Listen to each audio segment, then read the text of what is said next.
Maverick News, the antivirus program for your mind. And now, the Freedom Reporters.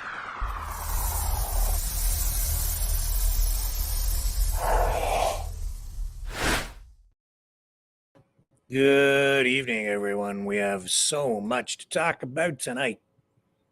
Unrest at the White House, pro-Palestinian protests. We have Donald Trump taking a jab at Vivkek Ramaswamy.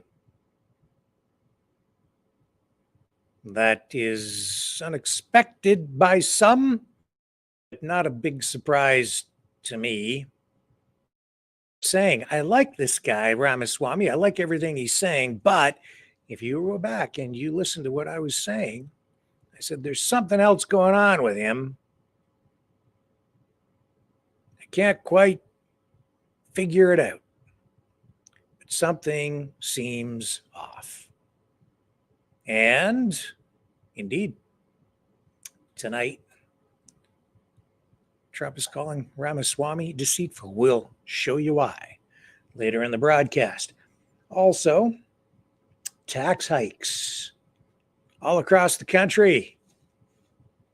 Municipalities facing real financial challenges. In Toronto, massive property tax increases coming at unprecedented levels after people there in a by-election put socialist, New Democrat Olivia Chow into the mayor's chair. And tonight, I'm going to show you what's going on in my hometown, because it illustrates the exact kinds of problems, challenges that every community is facing right now. And we'll get into some of the reasons why. What else can I share with you tonight? Those are the kind of the big things. We have Brendan's going to join us in a little while here on the program. And Liz Valley is going to join us on the program in a little while. We have homeless encampment being dismantled, if we can find some time to get to that. We have, all kinds of unrest in the streets. It's not pretty stuff, a lot of this. We have Trump in Iowa. A lot of politics. A lot of economic stuff. Those are the main stories, but we're going to have more than that tonight too, because it's going to be a lively discussion when my two friends show up to help move this program along. So don't go away. It's going to be entertaining and educational.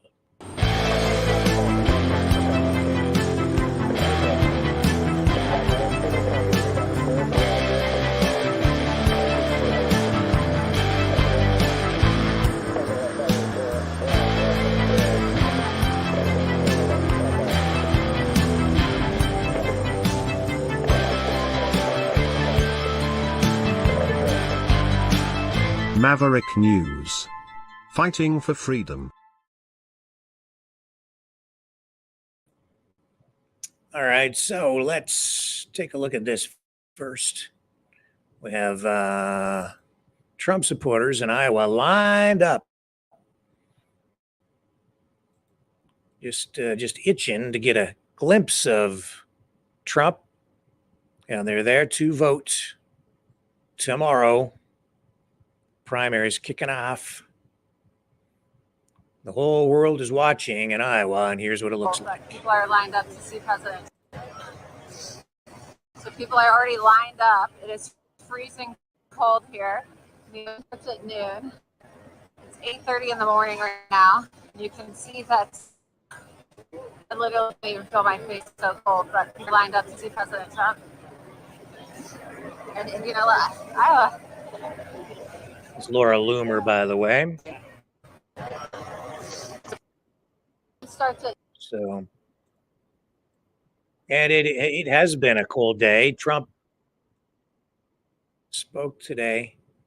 And that's the other story that I neglected to mention during the headlines because we had our internet kind of just go out just as soon as we were going to come on the air. I had to reset everything. But we're going to be talking about these rolling blackouts out in Alberta, a call from the government asking people to cut back on their energy usage because it's so cold out there that demand for electricity has reached a record level. The province is having trouble coping because the previous NDP government shut down the coal-fired energy plants, and now the grid is on shaky ground. So we're going to get into that tonight as well. But this whole thing with Trump and Ramaswamy, that's an interesting development. Let me just see here. I also had Trump dropping that flag in Iowa.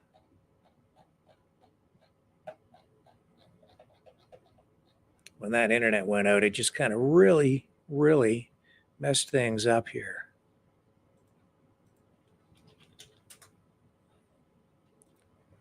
So let me run a little promo while I get these first clips queued up, re-queued actually.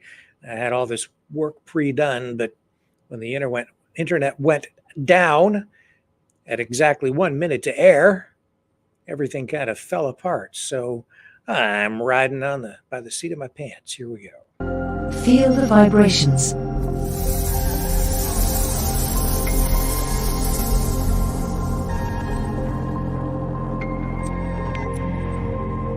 Our quest continues.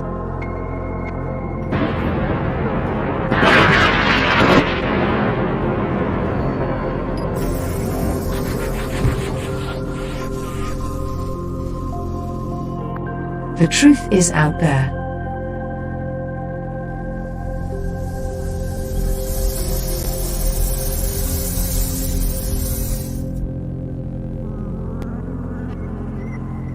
We are Mavericks.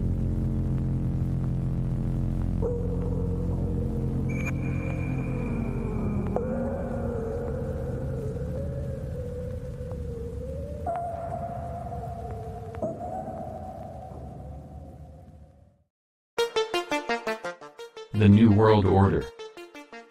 Government overreach. The Great Reset. Mainstream media lies. Now more than ever, independent voices are needed. Donate now, at freedomreporters.com. That's freedomreporters.com. Maverick News. The antivirus program. For your mind.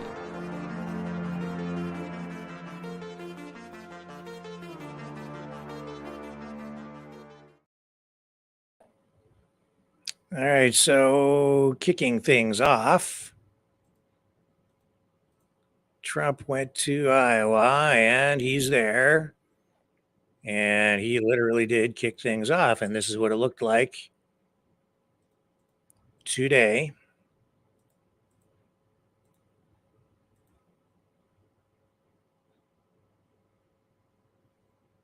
At Fort Des Moines, as the GOP primary election momentum begins to grow.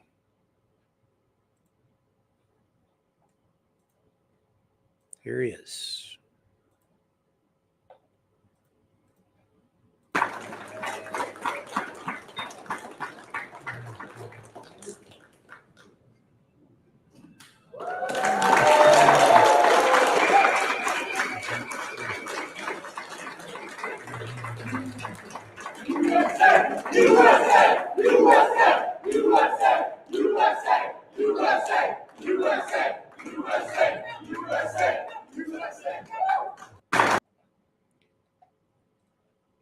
So it's pretty clear, even just from those initial clips, those initial short videos, that Trump is the man to beat. He's way out in front. He has his base intact heading into Iowa. And, the other contenders,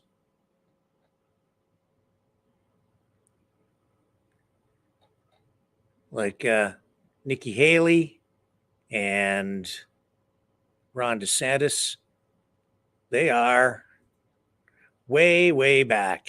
And Trump has been hitting back at some of the attacks that have been coming at him. He's ramping things up. Most notable, and let's just get right into it and cut to the chase, shall we? We've got this situation with Vivek Ramaswamy. So what's been going on with him is, he has been, praising Trump, saying all these complimentary things. And I said, but does he really mean it? What's this all about? He seems to be saying all the right things. And the more I hear from him, the more I like him. But I couldn't quite figure out if Ramaswamy was positioning himself to be Trump's running mate, or if there was some plan afoot to replace Donald Trump with Vivek Ramaswamy. It seemed to be one or the other, and I couldn't quite figure it out. And I'm not sure we do have it entirely figured out, but tonight, Trump has hit back. And it's because of this kind of thing right here, where where Ramaswamy is now being accused of being deceitful. Deceitful. Why? Well, listen to what he's saying here. He's telling people that they shouldn't vote for Trump. It's kind of odd, actually. It's this strange logic that he is applying. He's like, if you really want to help Trump, you have to vote for me instead. That's kind of weird, I think. Here's what he was saying to this lady. Just listen to this. Scared of you. Just They are. They're scared of Trump. Oh, They are scared. and they will of stop you. at nothing, but we're not going to let them get away with it. I've got fresh legs. I'm not wounded. That's They're not going true. to let this man do it You know, when you This said is why. eliminate, that made me chill. Because I'm scared. because you think it's false or because you think it's true. I think it's true. I think they will stop at It is- nothing to stop them. Stop Trump. It's sad, but it's the truth. It's the sad, but it's the truth. So I'm But asking you to do that's- your part, and we're going to. You know, when I We can do do these this. polls, We when I can do this. poll, they say, how do you feel about the United States? And I say, I'm worried and I'm fearful. My job that you don't have to feel that way in this country. But we're losing it. We're lo- We're losing it. it pains me to hear that. We need people like you. Young, We're gonna do this. vibrant. And that's what our founding fathers were. Yes. It's 1776 moment, sir. I want your support in that Iowa caucus. I get emotional. I'm emotional about this country. I need your support. You do this, I'm going to do my part. Okay, you're picking at my shell. You are. Yeah. But I've got It's about this country. It's about this country. You want to save Trump, you vote for me. I'm telling you that. You vote for Trump. You're sending He's him a sledgehammer. but you're sending him to his own demise. You're falling into the trap that not only a country's falling in, that he's falling. You want to save Trump, you vote for me. I need your support of the Iowa caucus. That's a good argument. It's That's a good argument. not an argument, it's the truth. Do the right thing for this country. That's what I'm asking you for. I will consider. Thank you. That's the first time For I've this ever country. said that, by the way. Because the others. No, forget that. But this is that's the truth, and I think you know it. But this is yes, this is the truth, and what I just told you, I think you know that in your heart to be true. Do the right thing on Monday. That's what I'm asking you for. Thank you. Thank you. Thank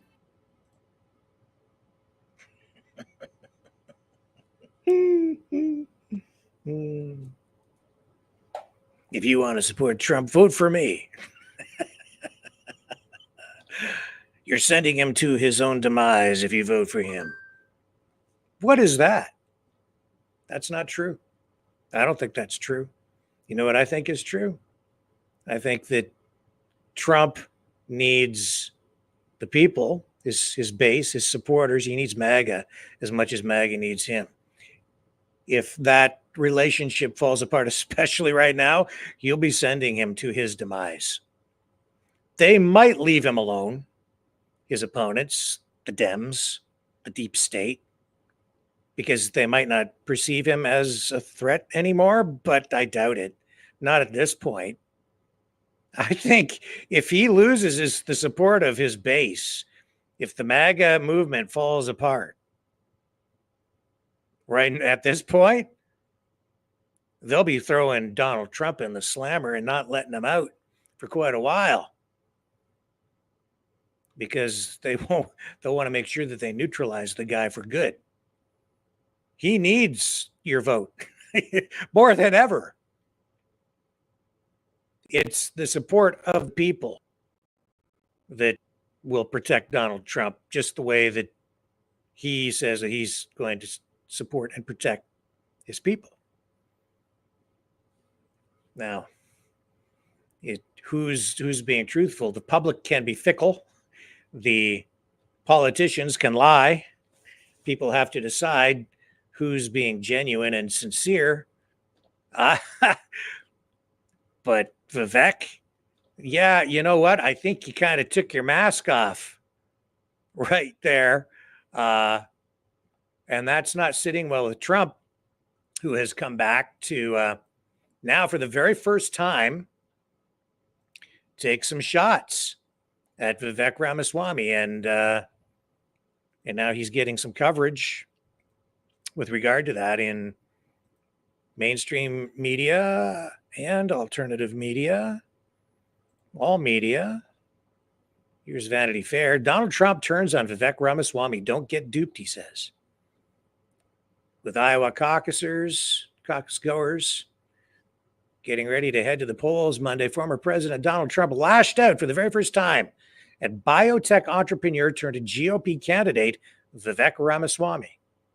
He says, quote, "A vote for Vivek is a vote for the other side. Don't get duped by this," Trump wrote on Truth Social Saturday evening, adding that Ramaswamy, who has made a clear play for Trump's base, is not MAGA.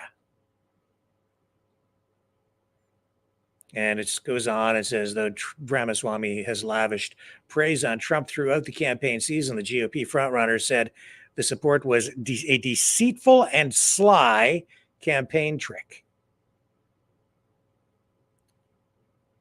Trump's post came in response to T-shirts that the Ramaswamy campaign is distributing that read, "Save Trump, vote Vivek." Oh, that's the new one. Save the other guy, vote for me. The line refers to an argument Ramaswamy has made on the campaign trail that the deep state or the regime won't allow Trump to become president for a second term. Yeah, and he keeps saying they won't let him get anywhere near the White House. The former president reacted to a post in which Ramaswamy posed with supporters in Iowa wearing the shirts. Politico reported, citing an anonymous Trump campaign advisor, Trump advisor Chris Lascivita. I can't pronounce his name. Lascivita. Okay. Sorry, folks, I don't know who that is. But anyway, also responded to the post, calling Ramaswamy a fraud and a fake.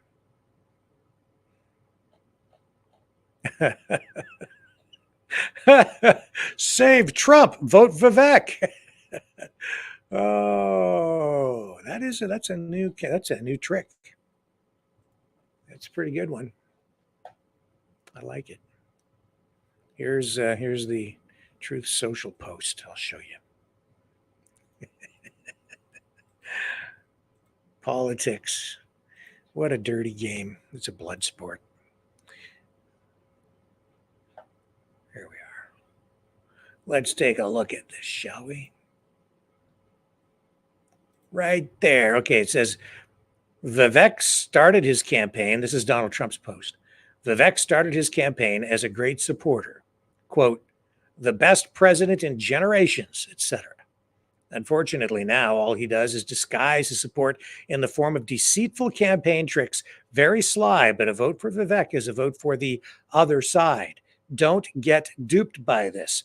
Vote for Trump. Don't waste your vote. Vivek is not MAGA. The Biden indictments against his political opponent will never be allowed in this country. They are already beginning to fall. MAGA.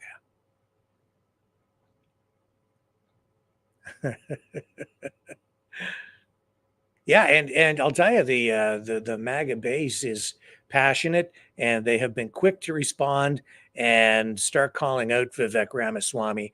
I don't think that his tactic worked. I voted for Donald Trump, and I will do it again in 2024, says this post. We want America first, says. And Speedy13 says, replying to real Donald Trump.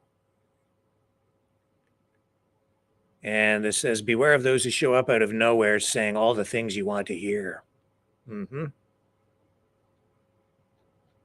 Yeah, and I know that initially, early on, there were a lot of people concerned about Vivek Ramaswamy's ties to the pharmaceutical industry.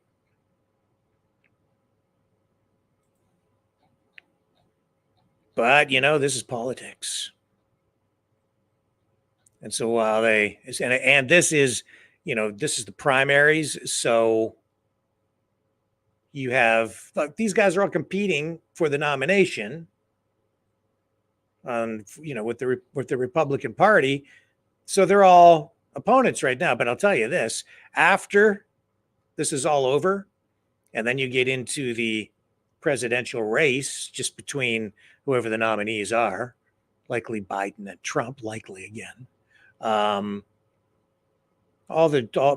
Most of the Republicans will kiss and make up. They'll be friends again.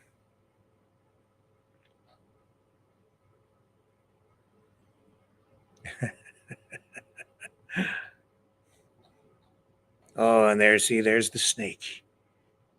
Vivek the snake, it says there. Climate change real. Climate change is a hoax.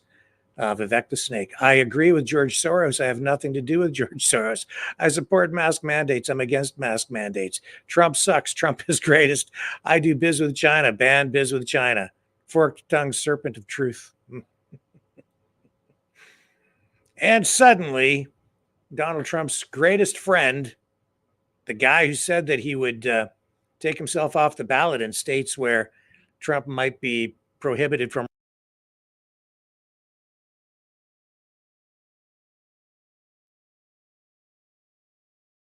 deceiver. That's politics for you, man. And today it felt a little bit like the old days. When I say the old days, I mean it felt a little bit like Trump's first run for president. In like 2016, if you went to a Trump rally, quite often there would be a heckler in the crowd, and then they would, remove said heckler. And that happened today while Trump was speaking. I have it queued here for you.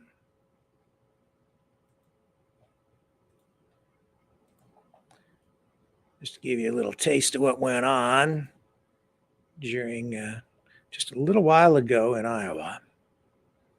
Here's the man. And this felt just like 2016 to me. And I did three rallies. Thank you, darling. Thank you. Thank you. That's all right. Go home to mommy. Your mommy's waiting. Go home to mommy. Thank you very much. So young.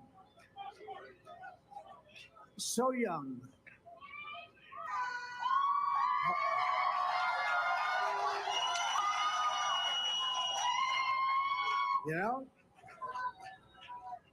It's amazing because that used to happen all of the time.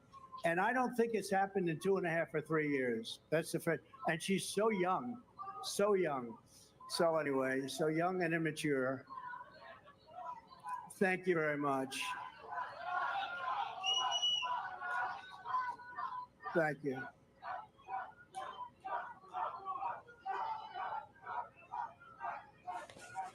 It always adds excitement, I will say that.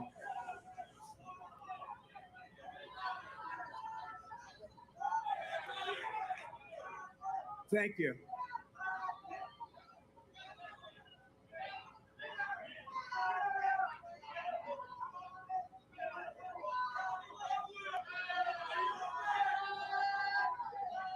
Yeah, they're not showing what's going on in the audience, but you get the idea. Here we go.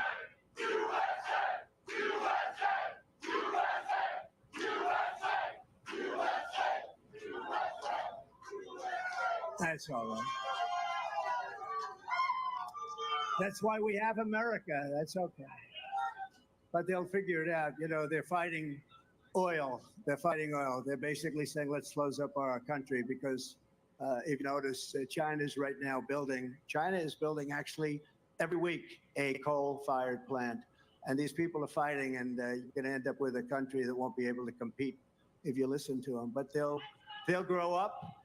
Thank you. They'll go up, they'll get older, and they'll understand that it's very important what we're doing. We speak from common sense. You know, we're really the party of common sense. People say, are you conservative? Yes, I'm conservative. We did a lot of conservative things, but we're really not a liberal, conservative. We're the party of common sense. We want to have borders. We want to have elections. We want to have low taxes, a strong military. But anyway. Yeah. So, you know, that whole thing started because Trump was up there talking about his opponents. He was right in the middle of talking about Ron DeSantis being disloyal, saying that, well, some people think that loyalty in politics doesn't matter or people don't care. But he says, yes, I think they do. And I think he's right, because we're seeing that tonight with the reaction from MAGA supporters with a MAGA base to the way Vivek Ramaswamy has been behaving and what he's been saying. And the other thing that Trump touched on there that ties right into what we're talking about tonight is energy. Talking about China building coal-fired energy plants, fueling their economy, energizing it, producing products and shipping them back to the United States of America and Canada, where unemployment remains super high, and people tonight are quite literally freezing in the dark out in Alberta, where coal-fired energy plants have been shut down by the previous NDP government led by Rachel Notley. Now, the new Conservative Premier, Danielle Smith, inheriting the problem, left with really no choice but to ask people to conserve energy. So that's all going on out there in Western Canada, when you know that part of the country has been plunged into a deep freeze. I mean, it's bad enough where I'm at today. It's pretty darned cold out there. I went for a couple of walks, and yeah, my face just about froze off. But what we have here in Southern Ontario is nothing compared to what they're dealing with out in Western Canada. And we'll talk more about that a little later in the program. So don't go away. There's more ahead.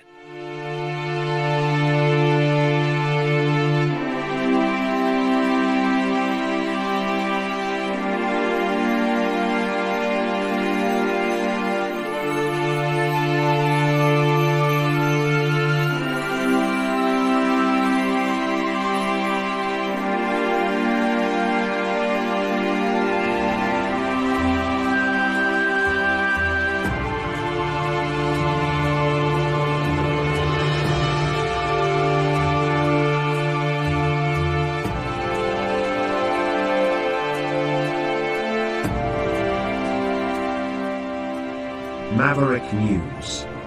The world is watching.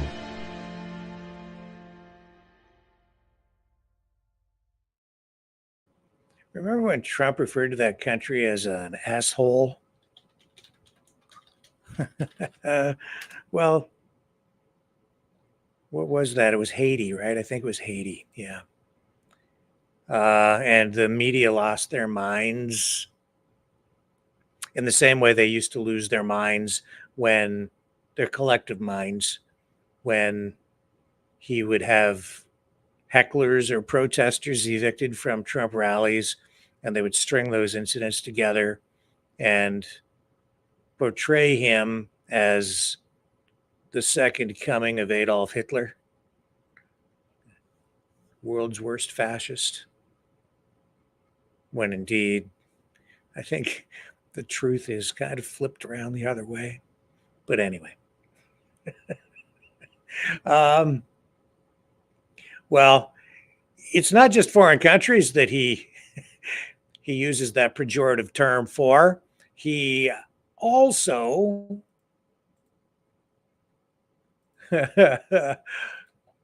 he referred to Washington D.C. in the same way in that speech. So here's the clip. Get a load. And we will take over the horribly run capital of our nation. Horribly run. We have a capital that we all love. Right now, it's a rat-infested, graffiti-infested shithole.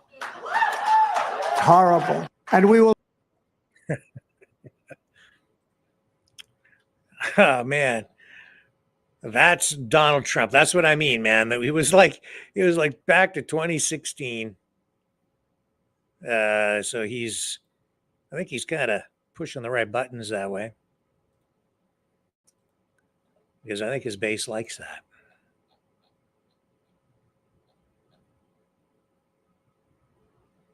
Wow.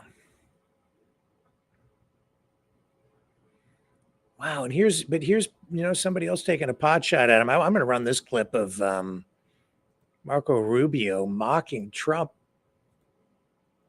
taking a shot at him for his poor spelling, apparently.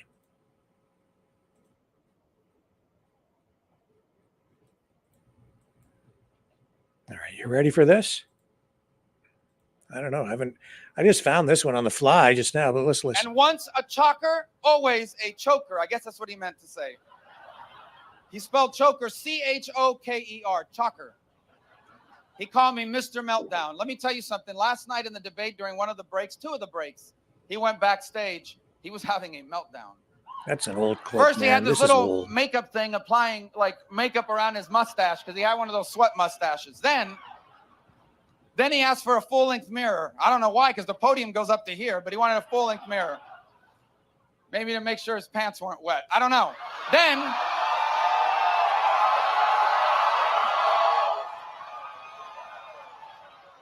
Then I see him pacing back and forth, and then he's huddled in the corner talking to somebody. He's like waving his arms up and down, and the person's trying to calm him down. So, anyway.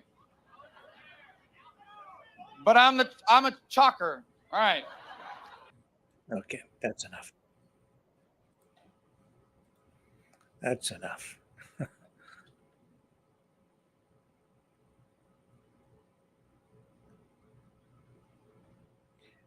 Yeah, I don't know. I would honestly, I just found that on the fly, and I'm not even sure how old that is.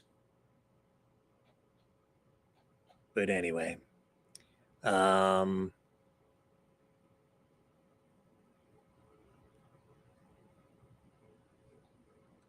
here's a clip from Vivkek, I think, responding somewhat in this clip to what Trump has been doing, saying by taking some shots at him.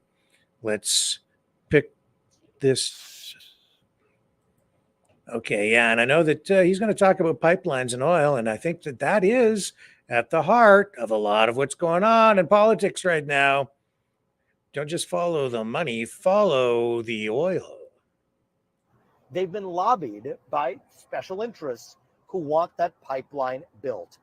I'm opposed to it. And a vote for really any other candidate in this race, and I really want to make this clear, a vote for any other candidate in this race, for Ron DeSantis, for Donald Trump, for Nikki Haley, is a vote for that pipeline. All of them favor eminent domain for that pipeline. And the federal subsidies to go into it, which were signed into law by every president of the 21st century, Bush, Obama, Trump, and Biden have all signed those subsidies into law, I'm the only candidate who stands against that CO2 pipeline. And so that's why, if you want somebody who's going to speak truth to power, I'm asking you to vote for the candidate who speaks the truth to you. Any other candidate, a vote for DeSantis, a vote for Haley, a vote for Trump, is a vote for that pipeline because they want those subsidies continuing. They want that crony capitalism continuing. They are in favor of eminent domain. I am not. And I'm the only candidate to say it. They've been lobbied. That's interesting.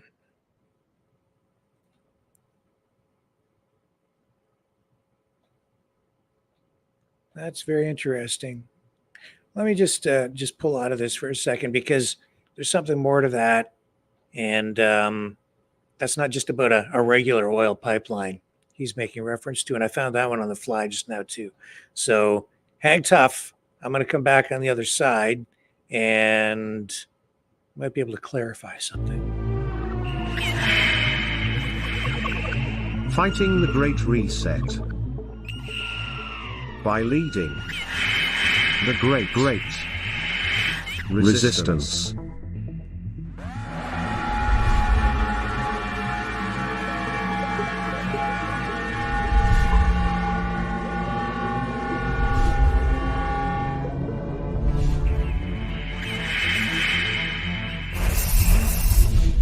Maverick News.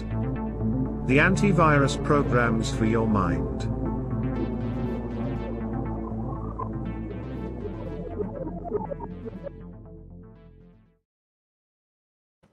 Yeah, so as I say, this is about eminent domain for CO2 pipelines, CO2, carbon dioxide pipelines. He says it's wrong and unconstitutional.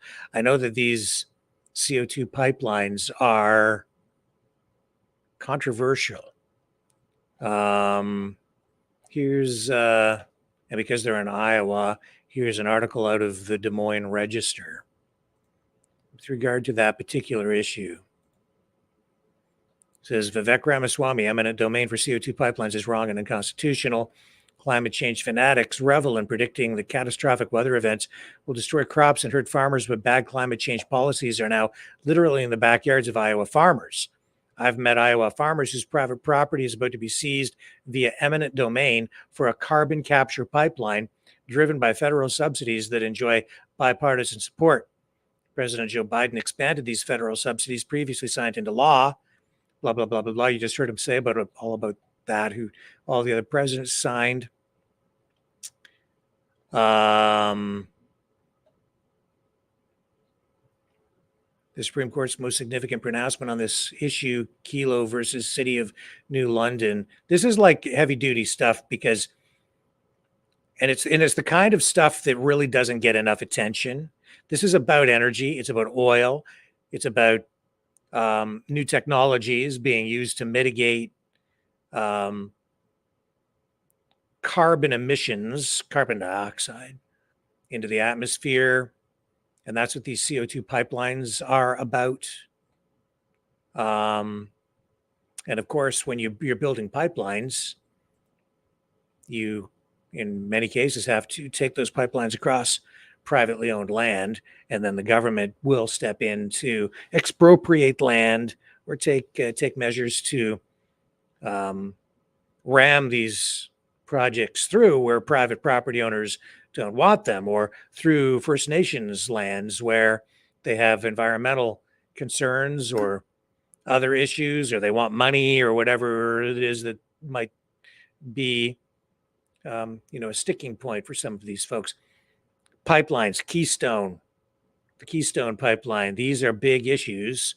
And of course, the first thing Joe Biden did when he was elected, he came into office and he shut down a lot of drilling and pipeline projects and just shut it all down. And now you're seeing the results of that. It's affecting the entire world. It has, I think, lent itself or has contributed to the instability we're seeing in the Middle East. It is, it's actually a key issue that has not really been getting nearly enough attention. And there's Vivek Ramaswamy sort of alluding to it. And we should be paying more attention. And that's why, too, you don't know where some of these candidates really stand or what they're really about. And he has been, I would call him sort of a dark horse candidate. You don't really know. And he's poised, ready to kind of come from the back and run to the front. That's the way he was positioned. But now being called out by Trump like this, the whole game changes now.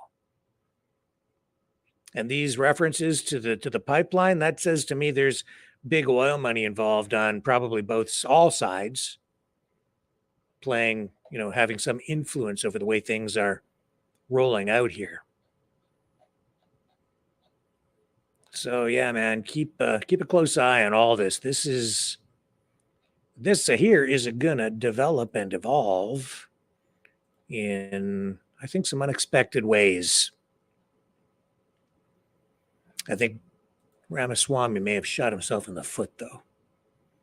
What he should have done, really, is he should have just kept hanging in there. He should have offered to pull himself off the ballots if Trump was going to be prohibited from running. But he shouldn't have opposed Trump in the end, and he shouldn't have been telling people to vote for him instead of Trump. He should have just been taking his low poll numbers, and he would have been saying, well, I think that's because Donald Trump appeals to, and we're kind of in lockstep on a lot of these issues. So, of course, we're sharing the voter base, but he's the guy. And then he could have been well positioned to be his running mate as VP. But not now. I don't think so. Because now I think you're seeing that he doesn't really support everything that Trump supports. So I think that he's been kind of, I think, maybe just a little bit disingenuous at best and downright deceitful. And that is politics.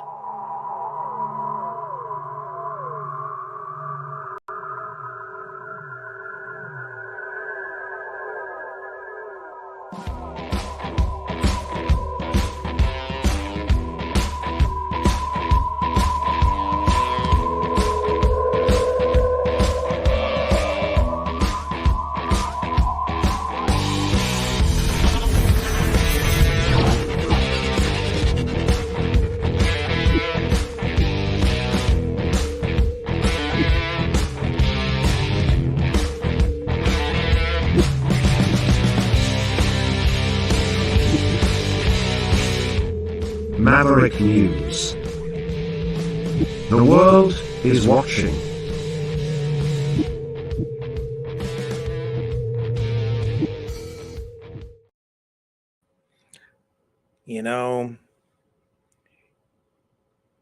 I think Gonzalo Lira, who died in a Ukrainian jail, is suffering the same fate as a starving artist, where his work wasn't valued that much when he was alive. But now that he's dead, suddenly people are taking a lot of interest in him. I mentioned him several times while he was in prison on this program. And I was like, why isn't anybody going to bat for this guy? Why aren't other members of the media, either independent or mainstream, coming out and saying, what are we doing for this guy? Nobody seemed to want him. I thought it was very odd. You saw that Jamal Khashoggi, he was murdered. Everybody freaked out over that. But Khashoggi was mainstream, though, right? He was at the Washington Post. And then it's pretty clear that he was killed, or was ordered killed, by that Saudi prince. And nothing was really done about it, but the media made a big deal out of it, obviously, because the guy was essentially kind of royalty. But the thing is, you've got Gonzalo Lira, Tucker Carlson drew some attention to it near the end by bringing Lyra's father onto his program.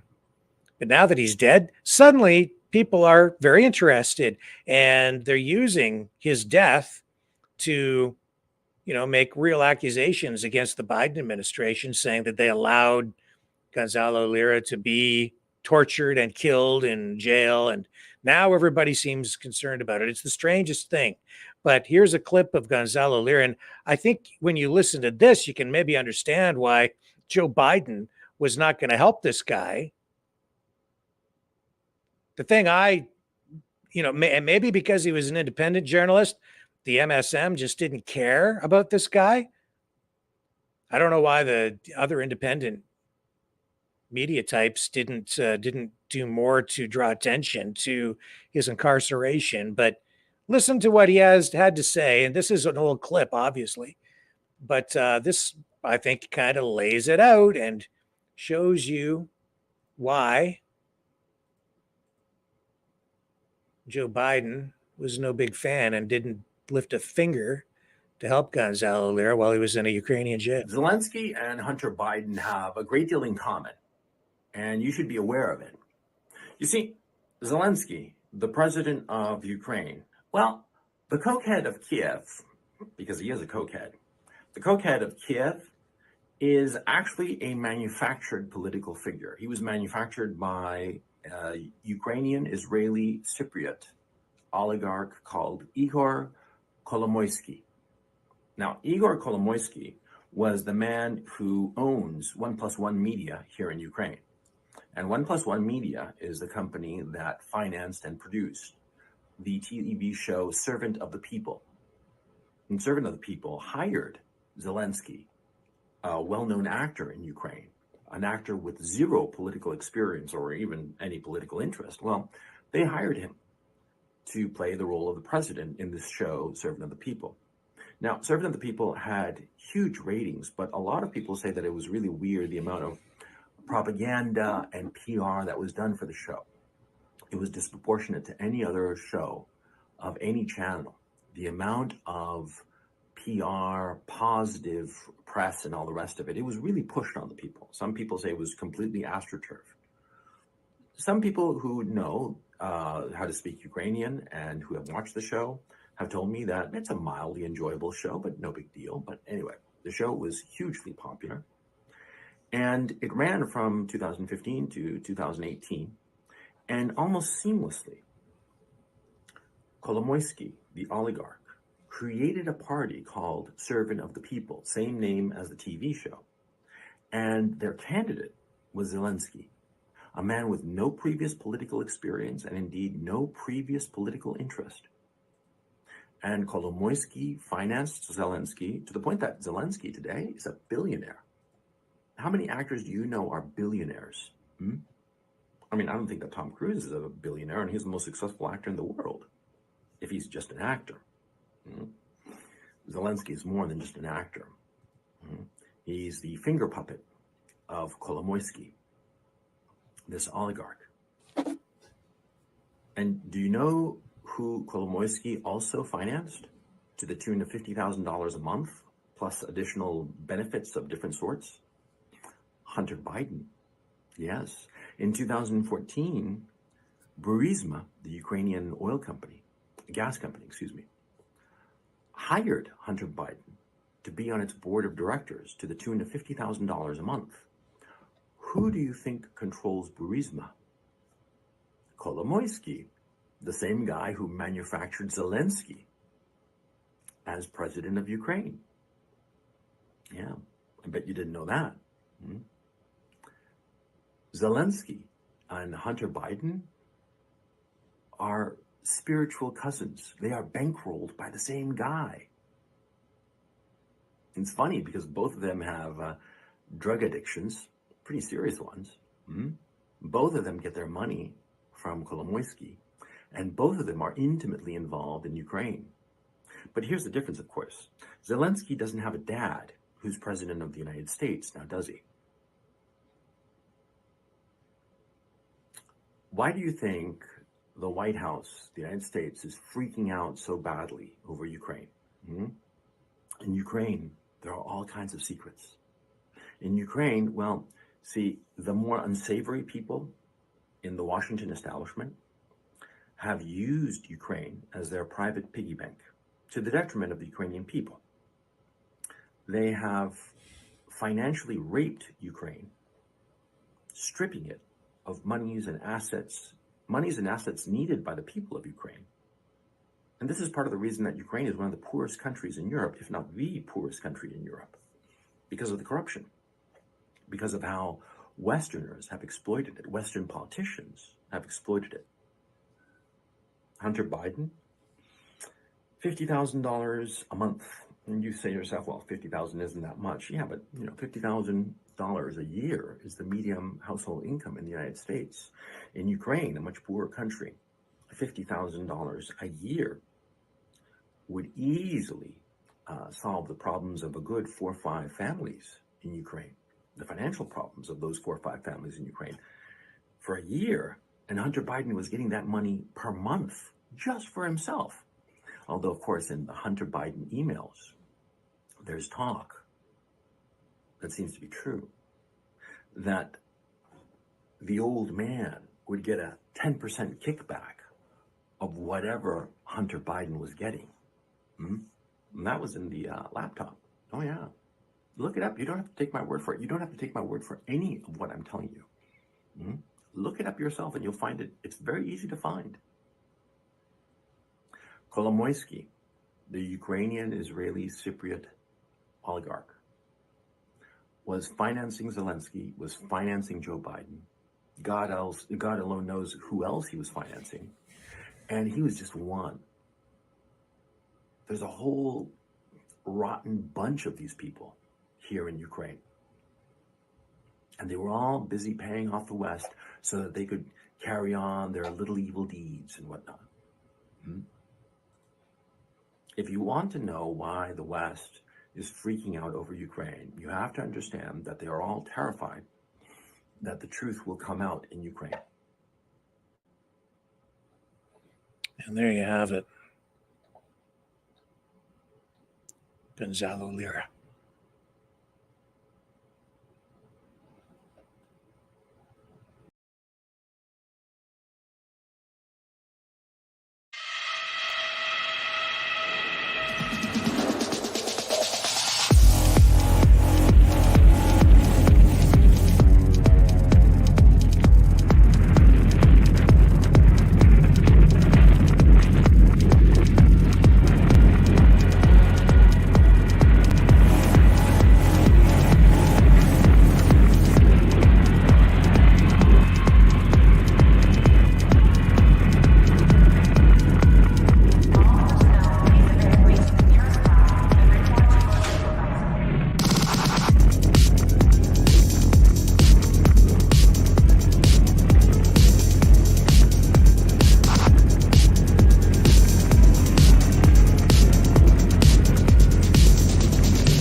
Maverick News.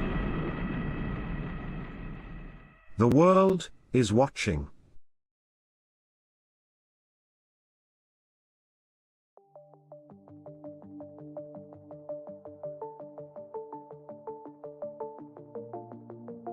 Greetings, brave Mavericks. Our quest for truth continues. We go beyond fake news. Together we expose propaganda. Together we pull others out of rabbit holes. We are maverick thinkers. We are all unique individuals, defenders of individual rights and freedoms, credible, trusted, grounded in reality. Maverick News, Maverick News. Defending free speech, free speech. Donate at freedomreporters.com. Do it now. Tomorrow may be too late. Maverick News. The world is watching.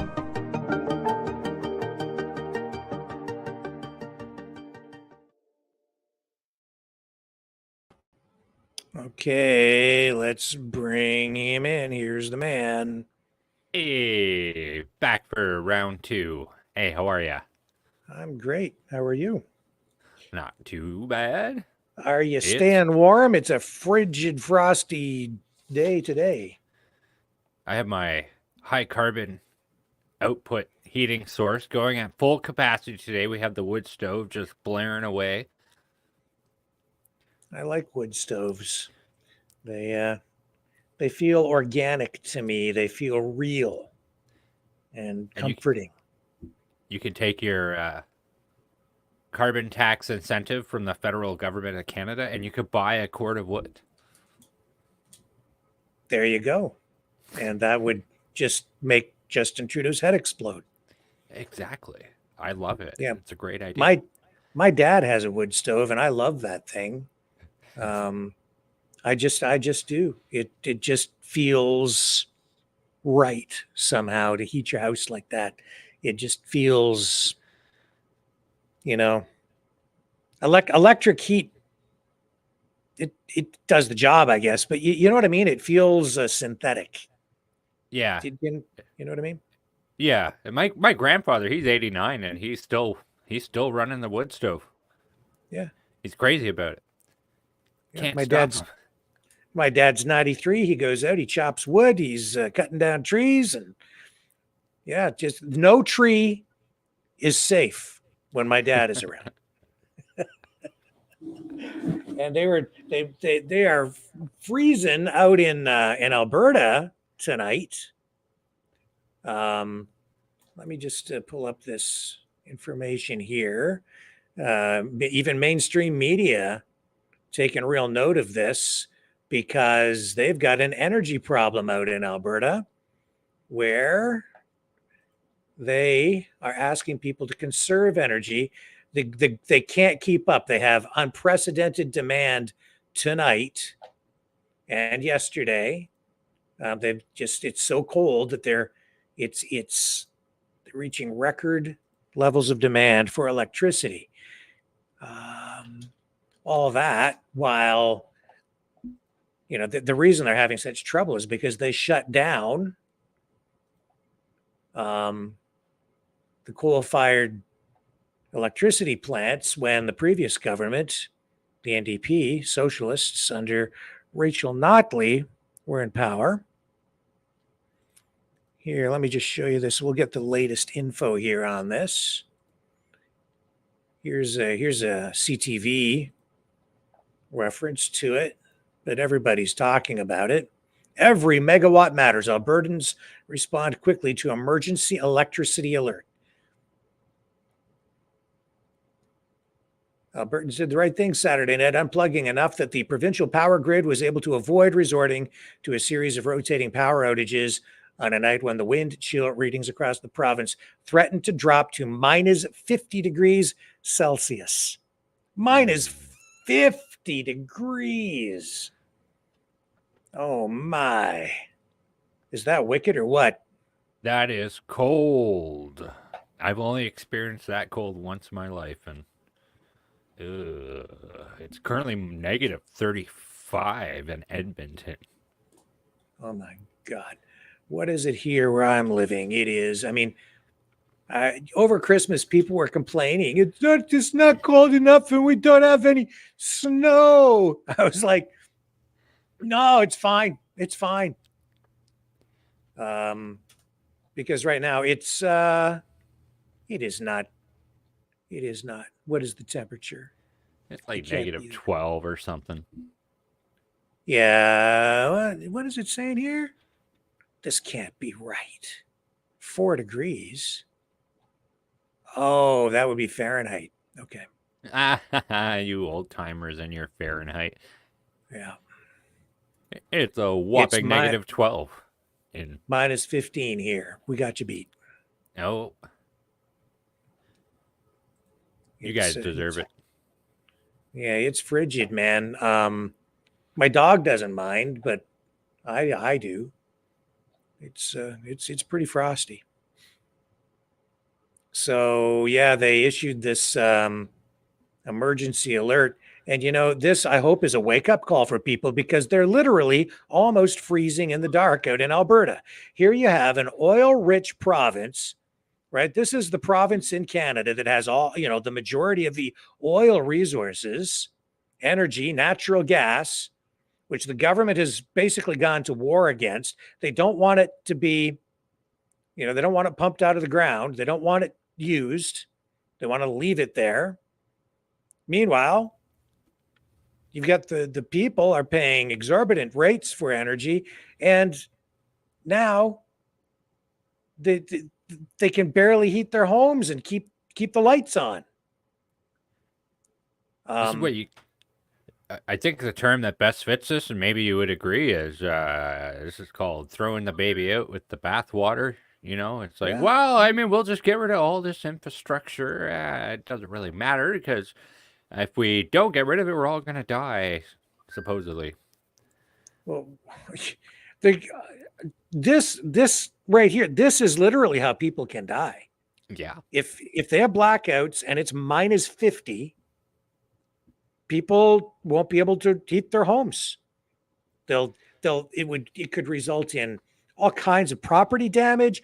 Pipes would freeze and burst. All kinds of problems.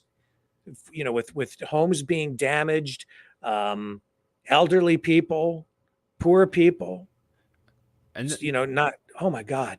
The crazy stuff people do when they're desperate too. Like there was a power outage in Toronto a few years back, and there was this case where this family lit a barbecue inside the house, and it suffocated everybody inside the house.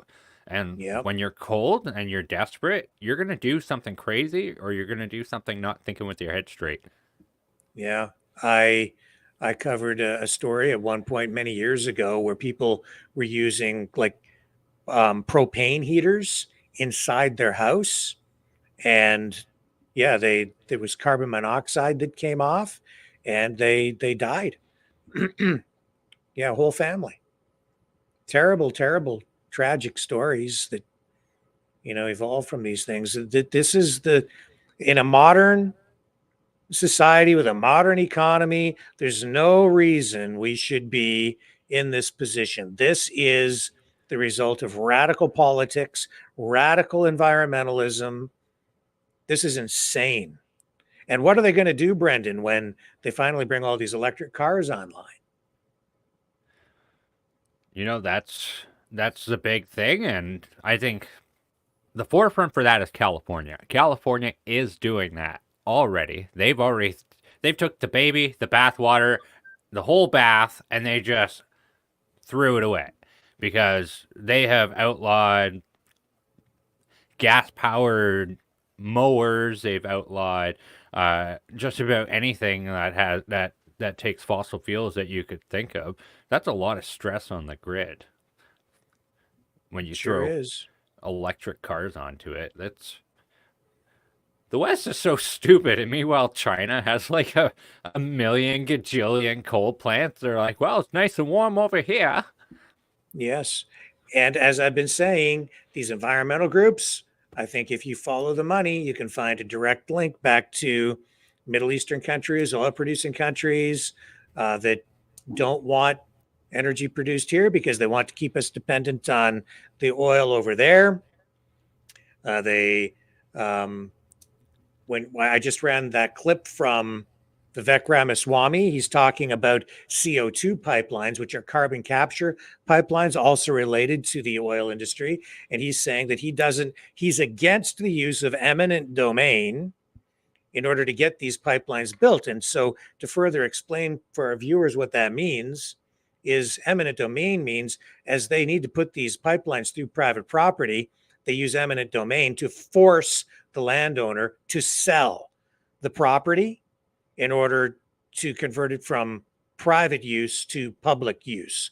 And he's saying he's against that. You know what that really means? It means Vivek Ramaswamy is against pipelines. That means Vivek Ramaswamy is against domestic oil production.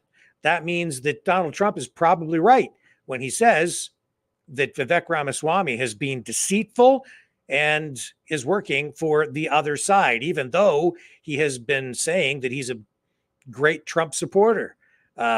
Those two things right there, just for me, prove the point. This guy is not what he has been portraying himself as.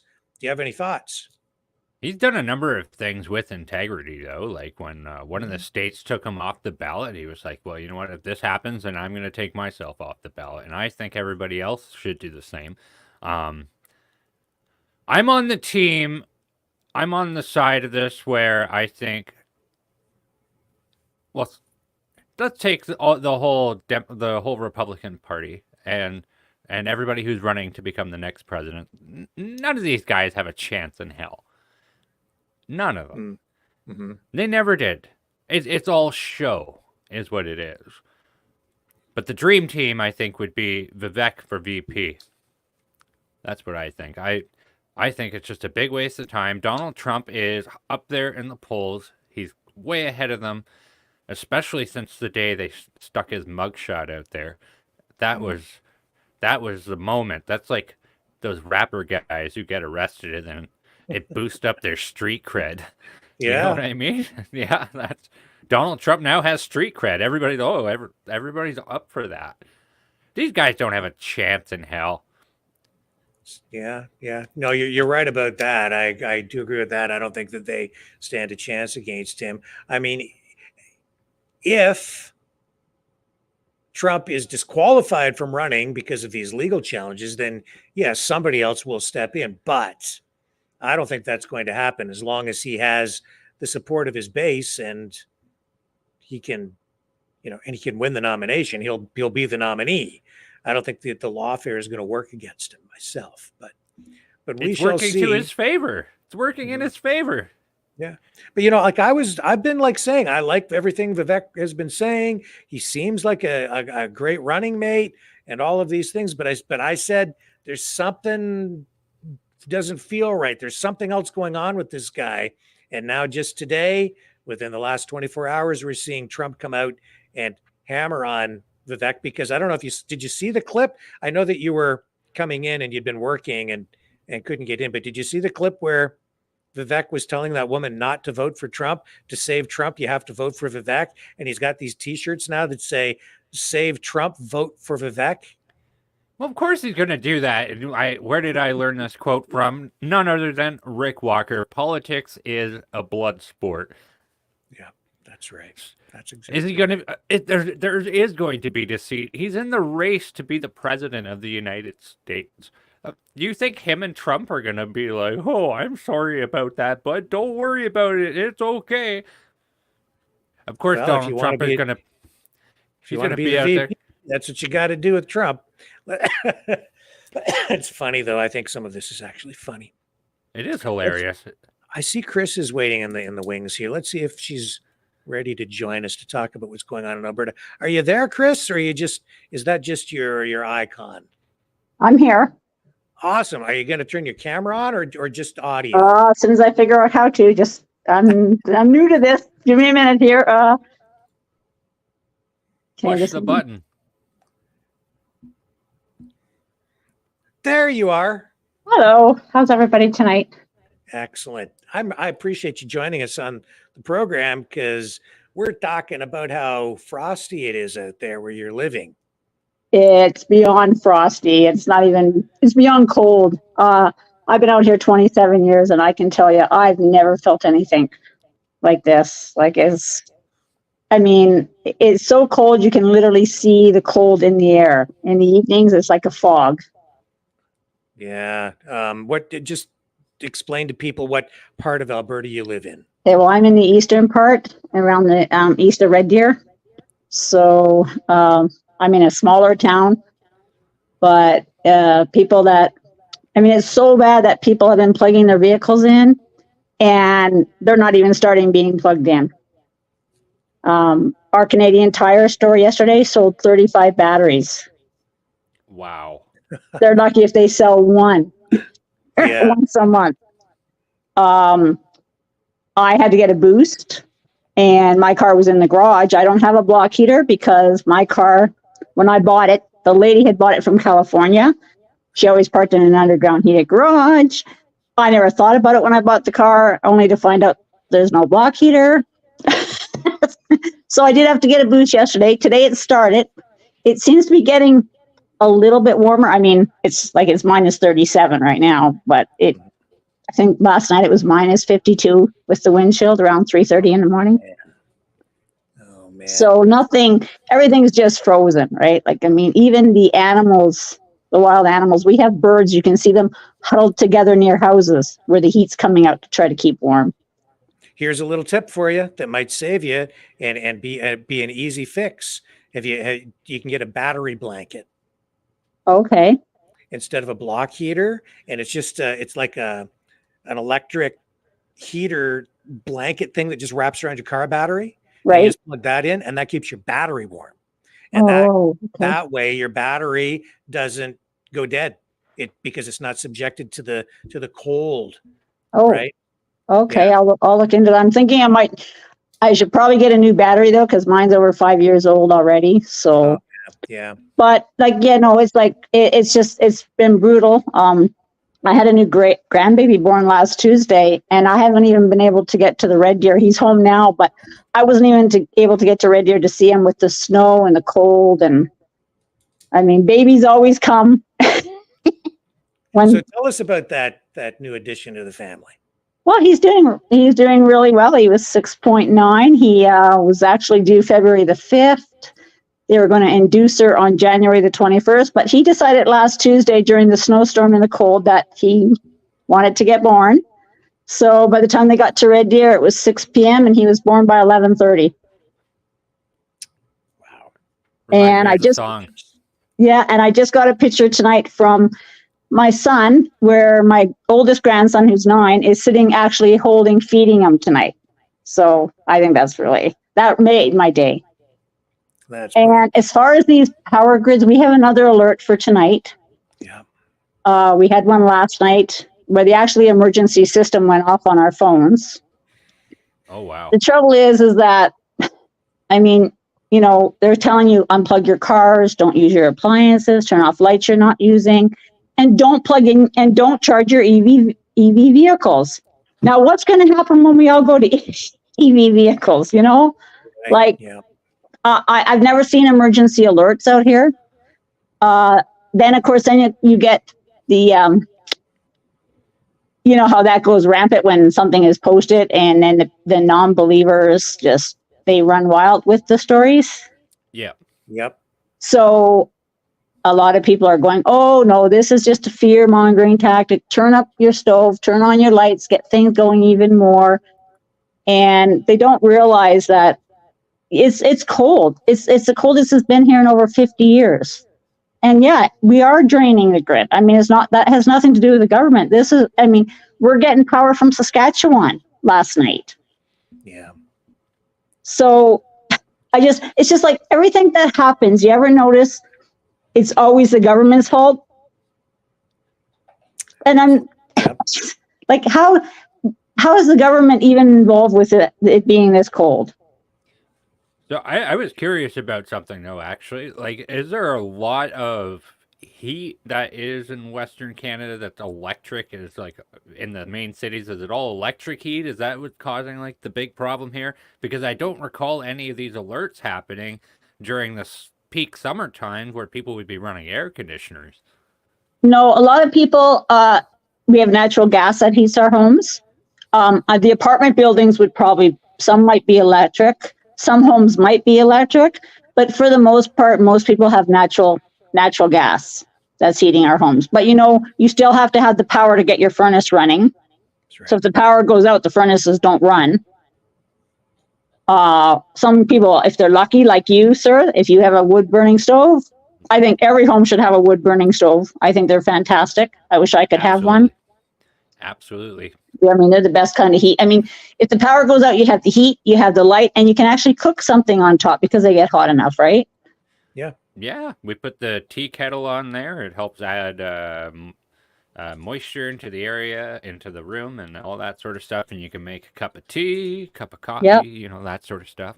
I'm not limited to anything, but Like the Yeah. last thing we want is the power to go out. Like, I mean, Absolutely. you know how fast a house is going to cool down at these temperatures? And if your car's not running, you can't even go sit in your car because your car won't even start to get warm. So we could be in real trouble. And then we have, we have homeless people that sadly, a lot of their encampments have been taken away this week.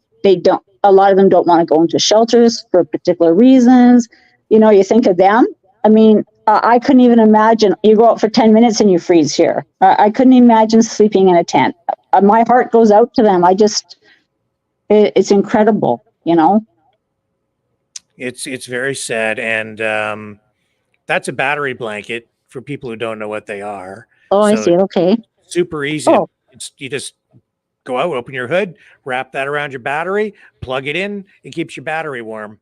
And because when your battery gets cold, that's what takes all the energy out of it. I have one, and it works great. But it doesn't get nearly as cold here as it does out there. What other challenges are there for people when it gets as cold as it is?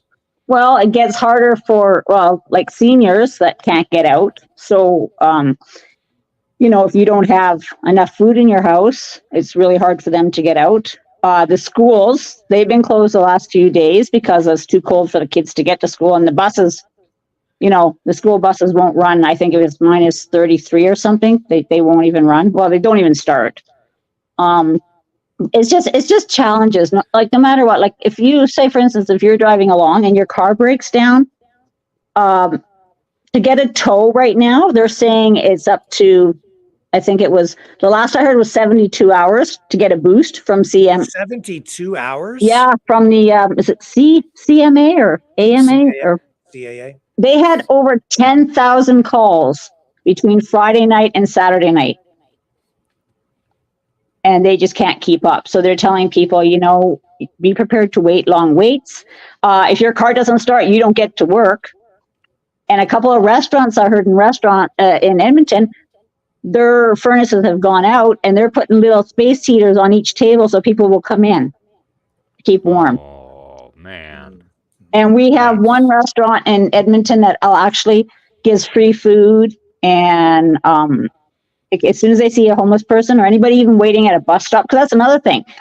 Buses are always delayed, same as air. I guess flights have been delayed or canceled because you can only de-ice at a certain temperature. After a while, it does no good, right? Yep, that's right. So we've had flights delayed, we've had buses delayed, people can't get to work, kids can't get to school. You don't realize how bad it is until it actually happens to you. And like I said, I've never, ever felt anything this cold. And I want to move. And you were speaking of those homeless encampments, and in Edmonton, they were busting up a homeless encampment. Here's some video.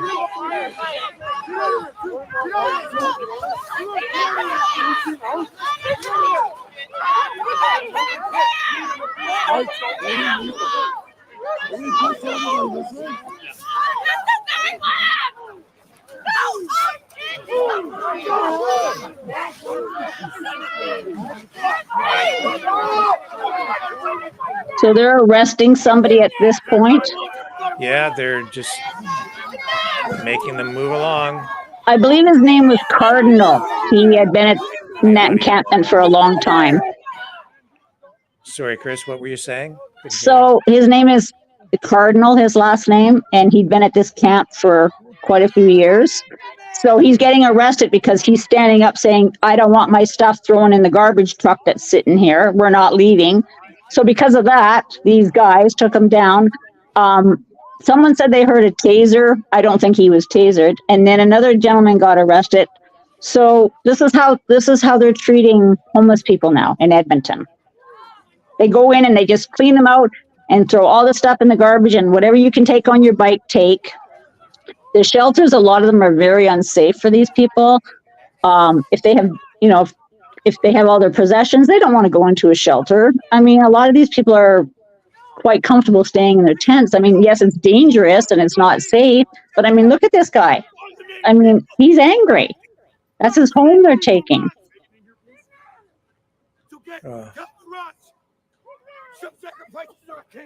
And like they took down 8 of them in Edmonton this week. Yeah. This is tragic. So yeah, I don't know what the answer is going to be to that, but I guess Like there were Jason. kids there too. Yeah, Someone was well, taking their kids in there.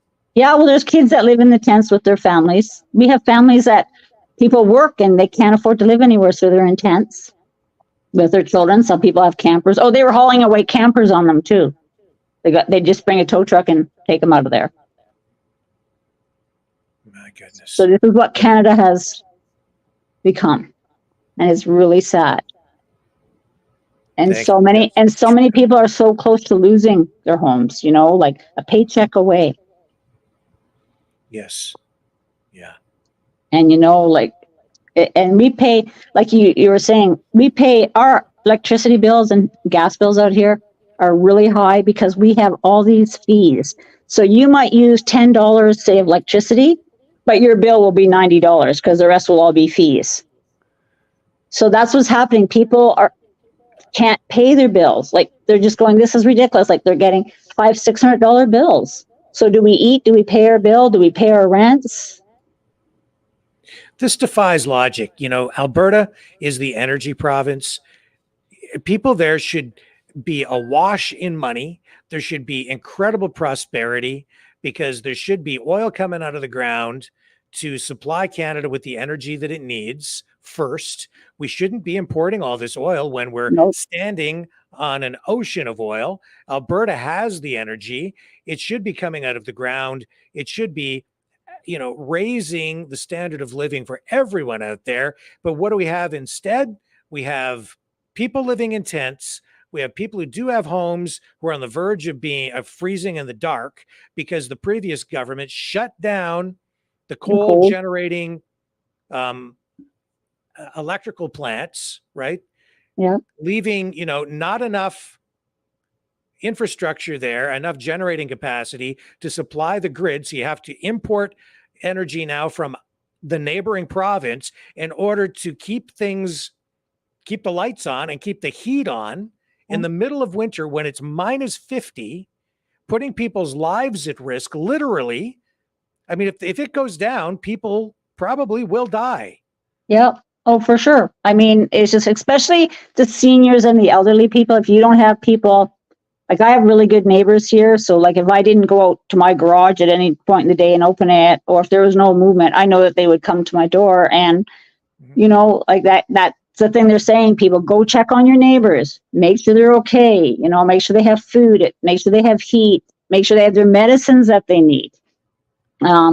I think at this point in time, people need to start helping each other because the government sure as heck ain't helping us anymore. No, they're not. And Chrystia Freeland, the Deputy Prime Minister of Canada, had the gall to tweet from her ivory tower on November 21st of 2023 that Canada is not and has never been broken. Okay there, lady. Whatever you say. And, yeah. You know, this is Justin Trudeau's report card that we're talking about here, folks. Cost of living, the expense of your everyday items. When those things are not in check, that is the government breaking your country. Canada is broken, Chrystia Freeland. Yeah. It is. And you know, out here, like we have Danielle Smith, and she's good in ways, and in other ways, like I'm not 100% sure about her like I was when she first started. We had Jason Nixon, who I guess has got to do with the homeless people in that, and he was saying the mayor in Edmonton wants to call an emergency about this housing situation and the cold and everything. And Jason Nixon said, we don't need to have that emergency call because it'll be political. That's all you want to call it for. This is what he's saying to the mayor of Edmonton. And there's no need for it because there's shelters for these people. But there's still not enough shelters for the amount of people that you're putting out of these encampments. And so I have to question the UCP's thinking on this now. Like, really? You don't want to cooperate with the city of Edmonton here? Like, I just don't know what's going on. And like you said, Rick, we should have lots of money in our pockets out here. And you know, when I came out here 26 years ago, people had fancy homes, fancy, all the toys to play with, the whole bit. Now people are driving back to old vehicles. And I mean old, I've seen vehicles people are driving on a daily basis from like in the 80s because they had to get rid of their trucks, their toys. The bankruptcies out here are just skyrocketing. Yeah. Yeah. And since the pandemic, it's just gone, the last 3 years, Canada has just literally nosedived. Yeah. It's terrible, and there's no need for it. It defies logic. I'm appalled at what our government has done. I've been saying for a long time the government is being run by a bunch of crazy people. The lunatics are running the asylum. For sure. And I don't think, and honestly, I can't see anything changing until we get a new government. I can't. I just can't. I think it's just going to get worse. Like, I mean, we're only into the second week of January, and look at the chaos that's going on. Yes. Yeah. And these wars, I mean, they're getting closer and closer too, right? Yep. And that's actually related to energy, oil, and everything going on in Alberta too. So yeah, it's all connected. I mean, just remember, folks, like, okay, yeah, change of government is going to be a great thing, but politics is a slow battleship to turn around. Like, we can't have an expectation that there's going to be a new government come in, somebody new, and then think everything's going to get fixed. There's like 8 years. There's like 8 years of damage here. Mm-hmm. Oh, for sure. And that's what I tell people. Don't think that he's going to get in and fix everything, like, in a day or two. Like that's what people are thinking. Oh, we can't wait to get him in. Well, that's great. And he has a lot of talk and he seems to have a lot of promises, but are you going to be able to keep all those? Because there's an awful lot of promises and things he wants to do. Yeah. Well, listen, Chris, we're going to wrap up with you because I've got Liz coming on here to talk about some other issues. Perfect. I'm really grateful for you coming on tonight and giving you're people welcome. insight into what it's like living out there in the land of the true land of the Great White North. And anybody living in that's watching this from Alberta, please keep warm tonight because we got one more bitter night before things change. All right. Thank you very much and have a good night. All right. Stay safe. Okay. And that was Chris. Thank you very much for that. Let's take a quick break. When we come back, our good friend and contributor Liz Valley will join us to talk about taxes and the financial challenges facing just about every community across the country, and we'll show you why. Don't go away.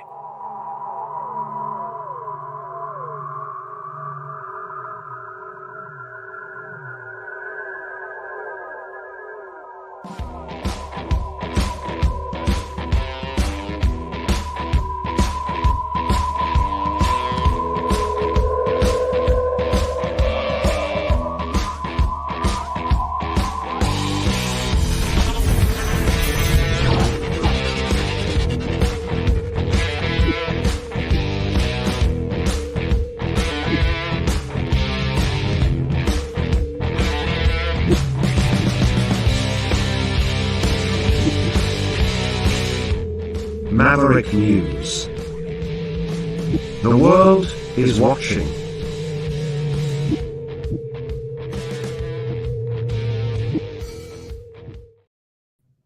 And there she is. Hello. Hi, guys. Hey.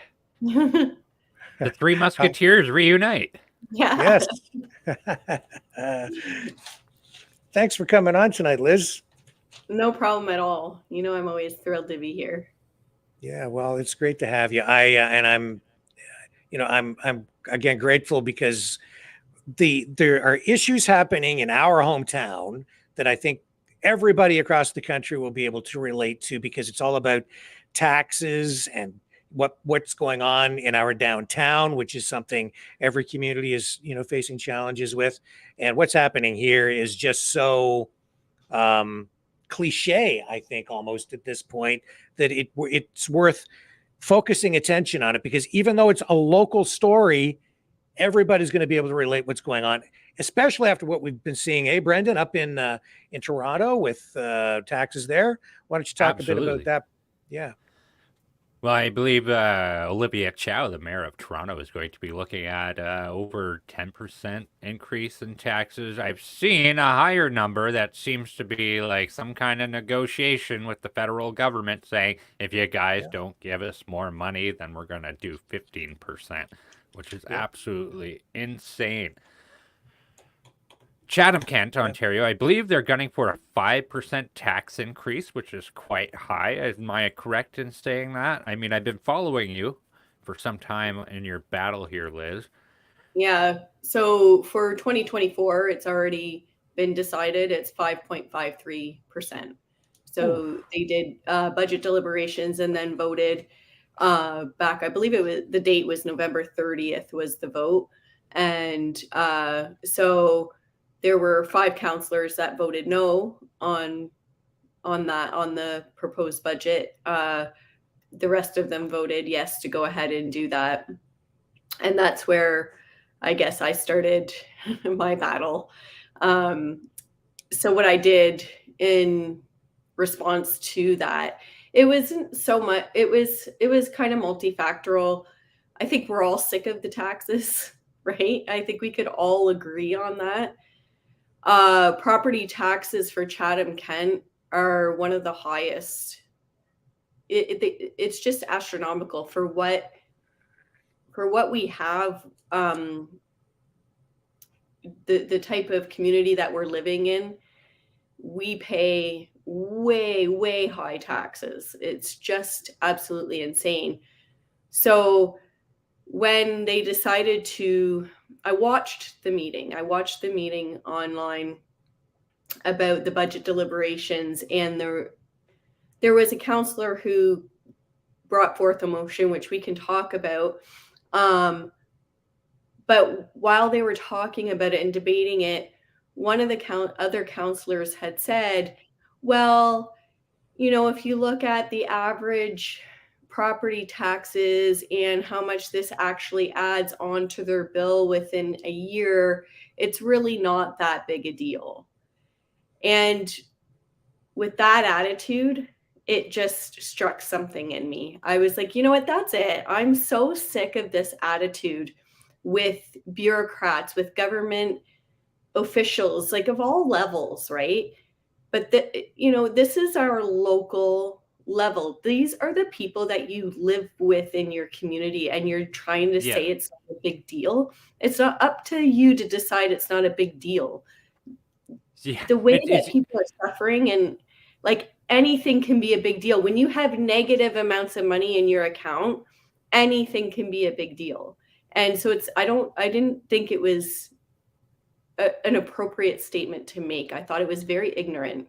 So that was probably that was probably the thing that sparked me when she said that. I would say, I mean, the amount it's going to add to your tax bill this year is really not that much. Okay, but what about the increase from last year and the year before that and the year before that and the year before that? And what about the coming years? We've seen the proposed increases that are coming. There's no talk of lowering that percentage of increase. That's going up.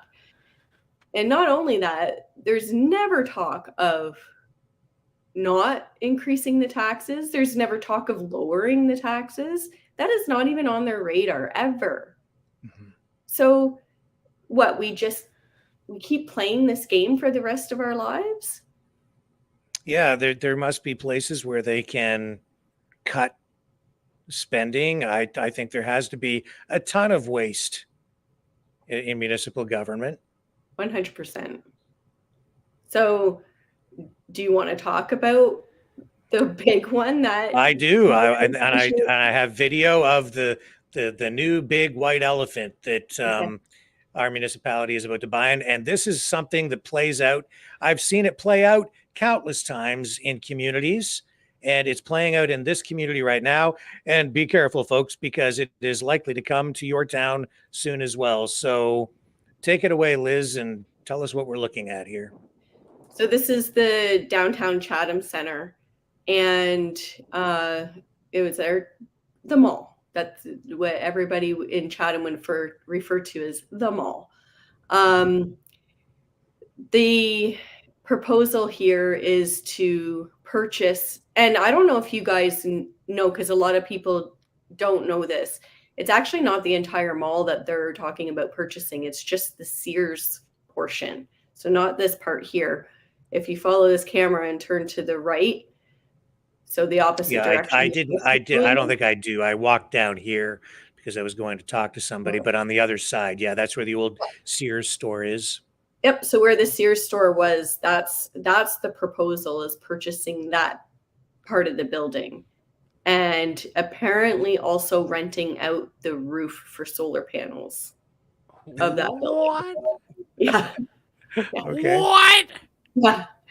We're gonna rent your roof to put solar panels on there? Yep. That's the stupidest thing I've ever heard in my life. Yeah. So yeah, this is the downtown Chatham Center, just for people who maybe haven't been there or haven't been there in a long time. Look at it. Nothing there. Very little. Yeah. This place used to be bumping. It used to be. Absolutely. When I was a kid, it was the place to hang out. When I first moved to Chatham, I was like quite delighted. You guys had a full-fledged mall with a Sears clearance location. You guys had a Kohl's bookstore. I was in heaven. And I used to take I would take that my escalator kids. hasn't run in how many years? It's just 4. They haven't fixed it. And yeah, because there's nothing up there. The food court shut down up at the top of that escalator because the escalator was broken. So they just let the businesses go. Again, what are you going to do? So the proposal is actually to move the Civic Center, so City Hall, the museum, and the library all into that old Sears location. And people who know Chatham know that the Civic Center, the library, and the museum are located in beautiful buildings already. And one of the things that they said about this building, the downtown Chatham Center, is they in the survey that they put out, they made it sound like it's a new building, like a newer location, in better shape and all of those things, right? And Rick, you can probably corroborate this. The life difference, the years difference of those two buildings is only 5 years. Yeah. And I got to tell you, I think that Chatham's City Hall is gorgeous. Yeah, it's a great building. Beautiful building. It's on a better piece of property. Yeah, I'll show you images here. It's right up. It sits right on the riverfront, on the back side of City Hall. The river is right there. They have like a courtyard out in the. It's gorgeous. And there's parking all along the front, and on the other side of the street as well. But yeah, so that's all parking there. That construction isn't really like that now, but yeah, it's really nice. I've never had an issue when I've had to go in there getting a parking spot right out in front where it's easy to access. That's not the case if they're parked in Sears. They own that building, right? Yep. So they look at all the spaces you could put solar panels on it. Yeah, well, you could if you wanted to, and the architecture is gorgeous inside. I can't say I haven't inspected City Hall, but I think this building is in better shape than the mall. I went down to the mall today, and folks, this is the kind of stuff that plays out in communities everywhere.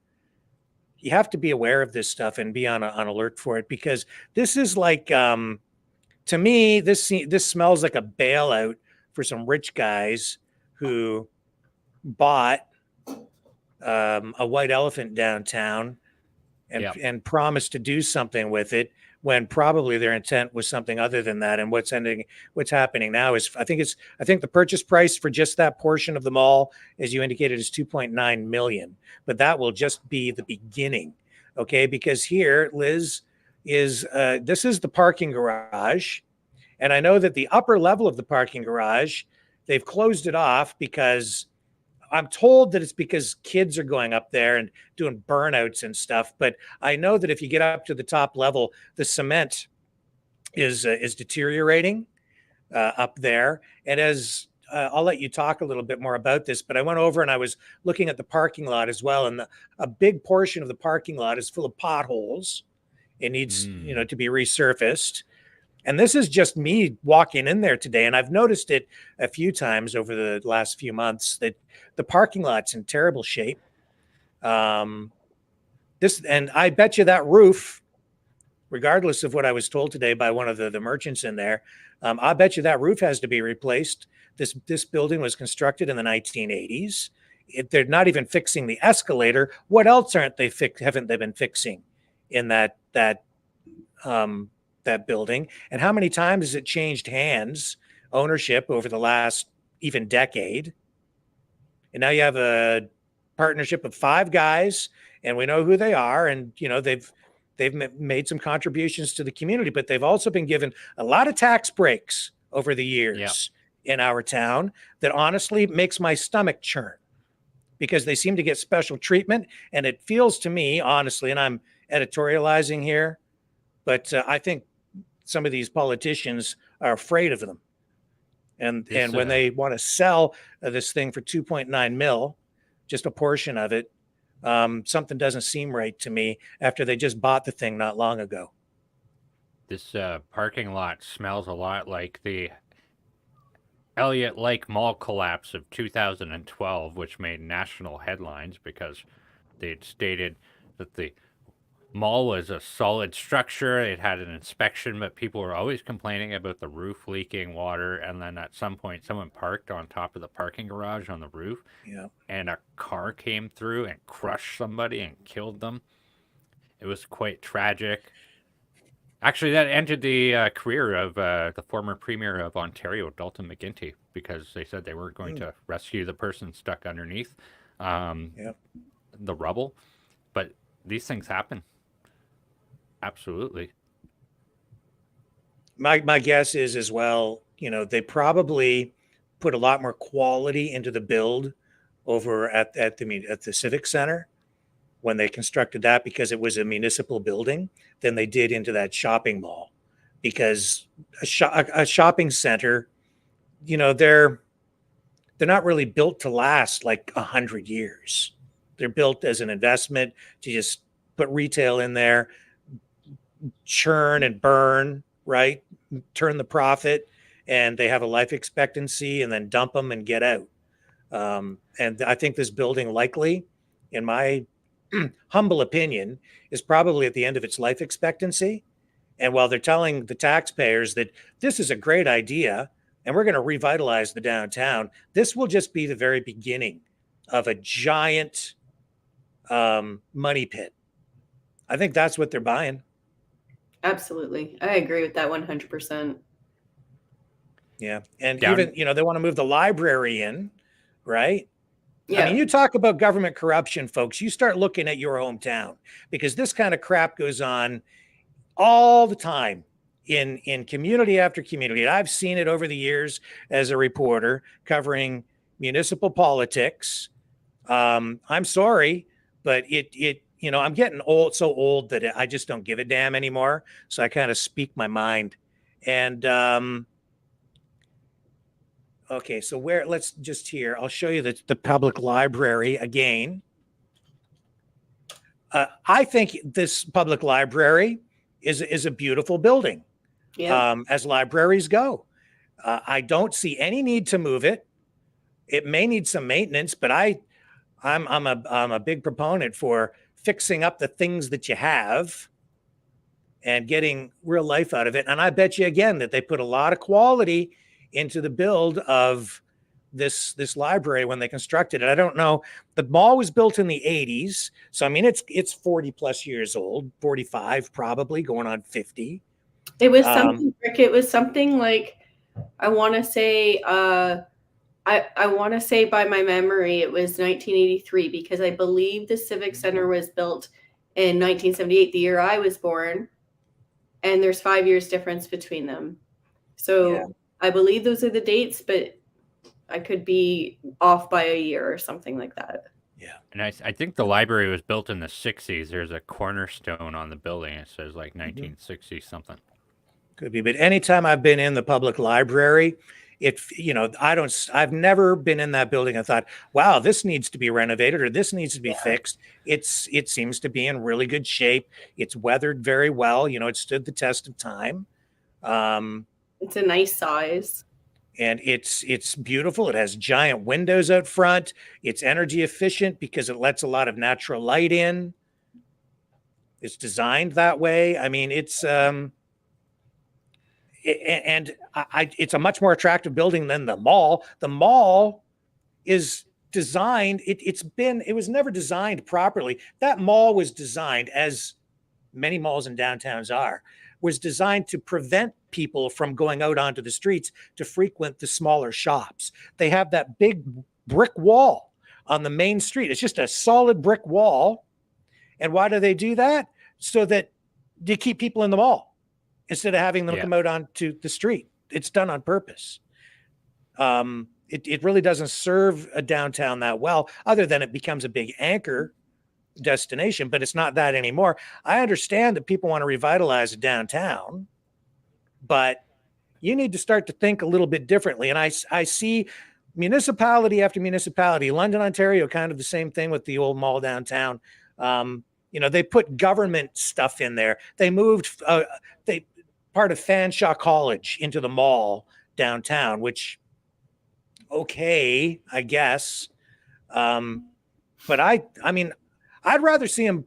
This is just me, and you give me your opinion, but rethink the whole thing. The downtown now is really where the Walmart is and all the big box stores, and that's the business district. Downtown is what it is. I say bulldoze the thing if you can't figure out what to do with the big building, and put up some residential homes right in the center of it, or build some high rises, build apartment complexes there. They've talked about turning that into an arena. That could maybe be something else that's viable. But to move the city hall and the library into that building when you already have good facilities, you're just racking up the credit card. Yeah, and for no reason. Something doesn't sound right here either, because they're saying, and the museum and this and that, it's all going to be at the mall. And if the people really wanted to revitalize downtown, they would go spend money there. I can tell you right now, downtowns in this country are dead. All the financial institutions in my city where I live, they've all moved out. There isn't a single bank in the downtown. There used to be 4. Well, for crying out loud, City Hall, I can walk from the mall to City Hall now. It's not like it's 10 miles away. It's a couple of blocks. So what big difference is it really going to make at the end of the day? Not that much. And then it's probably going to make things worse, because now you're going to have a building sitting empty, and they have to figure out what to do with that. And the library will be sitting empty, and you have to figure out what to do with that. And libraries, they need to find other uses for them, because everybody's doing things online. Books are not used the way that they used to be used. And I think they've been fairly successful in, meeting spaces and turning them into sort of community centers. But you need to repurpose what a library is anyway. So why do you need all this space? But again, what are you going to do with the library building after you move out of there? Now you've got the Civic Center, you have the library, and why? Because somebody wants to sell something to somebody. And this all goes back to... It obviously all has to do with whoever is going to benefit. Making this deal, it has nothing to do with revitalizing downtown, because revitalizing downtown would mean you're going to attract people there. Come on. You're not attracting. City Hall doesn't attract people. It doesn't. City Hall is there for a purpose, for services pertaining to the public, things that aren't fun that we got to go do at City Hall. Like, we're not going there to, go shopping or to have a good time, watch a game or watch a movie or watch theater or anything like that. It's absolutely asinine to try to even say that it's revitalizing downtown. There's no revitalization about it at all. And then with the, like you said, with the accessibility, it's going to be less accessible to people because they're going to have to park further away than the current civic center.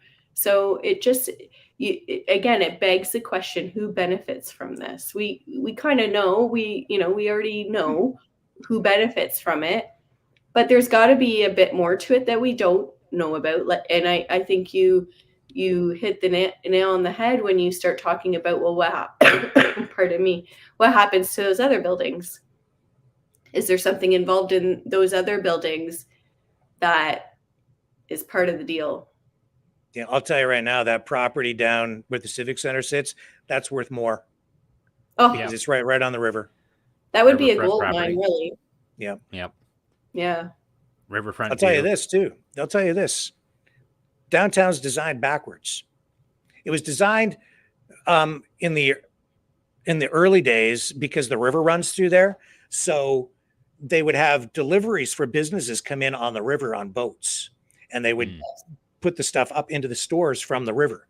Yeah. But what they should be doing is developing the downtown so that businesses face onto the river, and they should have the walkway down there and revitalize the whole downtown so that you have a riverfront walkway and turn things around that way in areas where it's viable to do that. Not to say you tear down the old buildings, but you could start at the other end down there and make use of the river instead of just having it run through and be like something that doesn't have an impact on the downtown. It's like ignored. Yeah, it's the biggest asset that the downtown has. All those spaces are quite ignored. There's Tecumseh Park there. It's been vandalized. There used to be all kinds of beautiful War of 1812 monuments. Well, people decided they didn't want those. They broke those and chucked them into the river and all this other stuff. The riverfront walkway, well, that's trash. I mean, that's just where crackheads go to go do smack. It's really sad. Yeah. It's a depression. Now, I did make a new friend today, Jamal Gahulia, who owns Tees and Sweats. Oh. He has a shop in there. I don't know if you know him. I don't know him personally, but I know who he is. Yeah. He used to sell me my rocker wear in Sarnia, Ontario. He owned a store in the mall here too. Oh, did he? Oh, okay. Yeah. Yeah. So nice fella. I'll just run a little video here while I inside his store so you can see what he's all about. I'm going to queue up a little interview here with him, just a little clip that I had asking for his opinions on whether he thinks this is a good idea or not. And here we go. Hang on.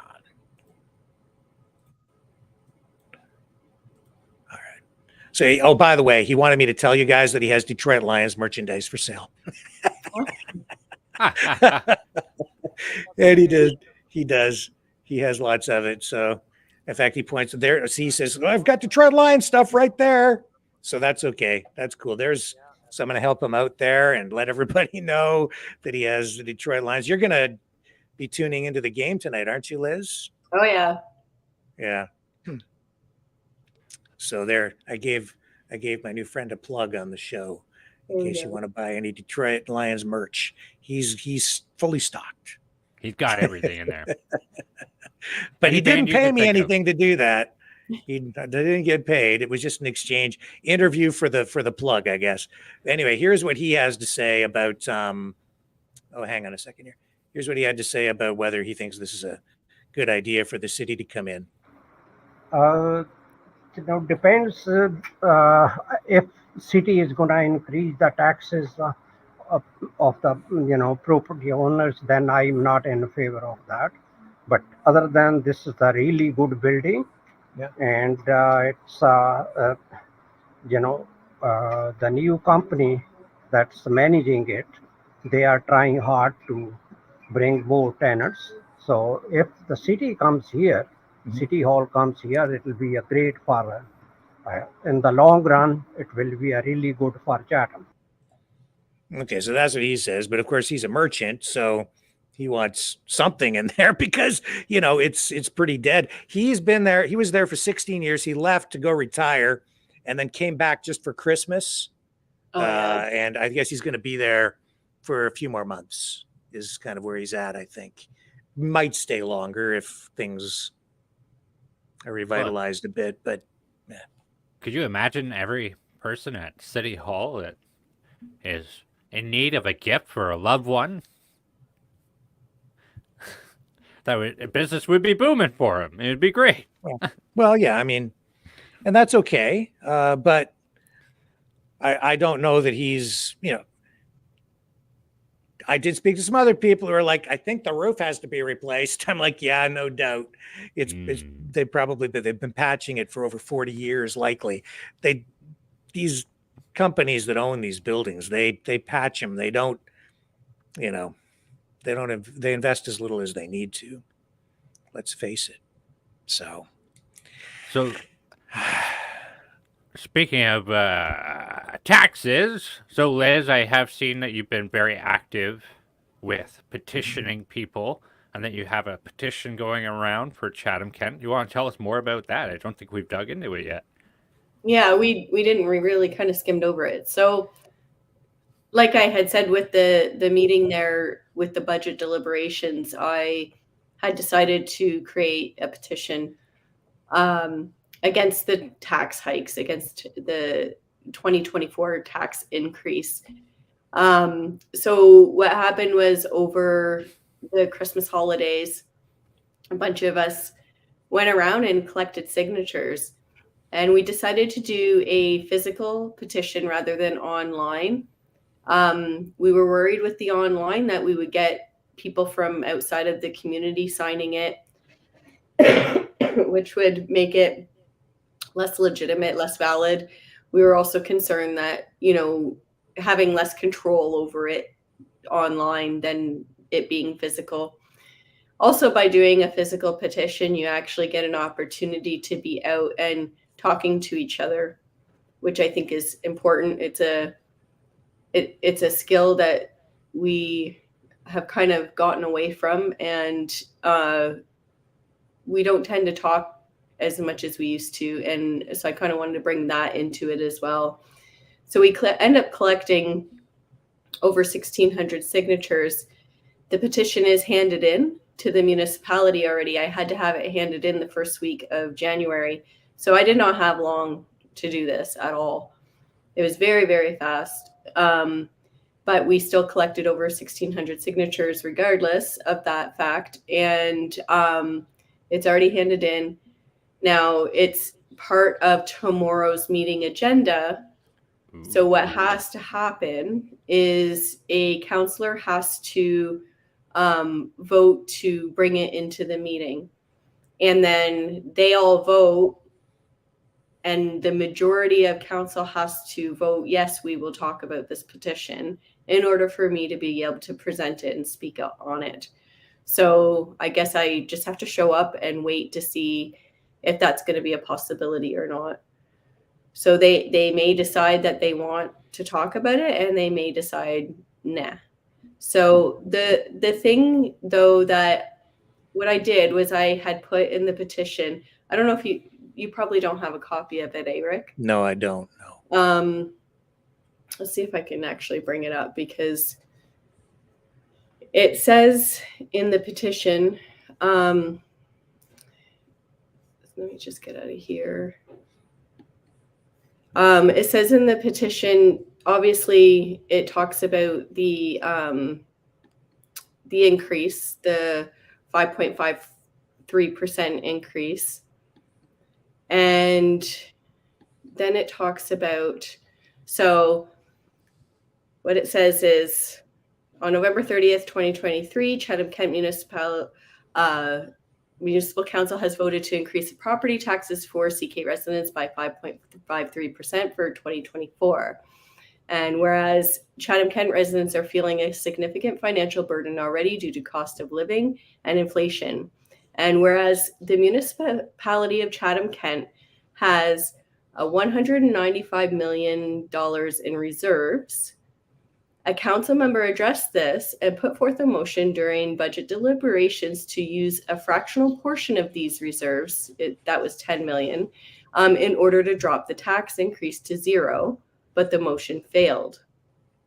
Therefore, the residents and taxpayers of Chatham-Kent are requesting that the Chatham-Kent Municipal Council eliminate the tax increase altogether, that Chatham-Kent Municipal Council find ways to cut costs in order to ease the impact of an absence of tax increase.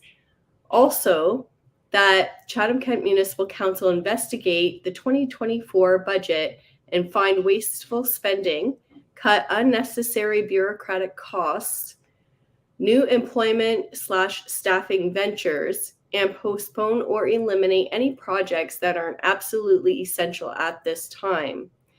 Lastly, that Chatham-Kent Municipal Council look at the cost of moving the Municipal Civic Center at 315 King Street West, Chatham, the library, and the Chatham-Kent Museum to the downtown Chatham Center Sears building, and discontinue that plan and remain at the current location in order to save significant amount of taxpayers' money.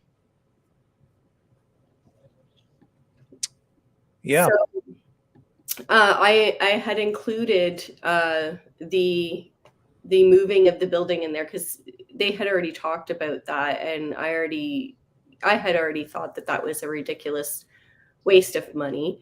So I'm very grateful that I put that in there, because now, the comments were made. Okay, so about the reserves, they're very, very, for lack of a better term, scared to use the reserves.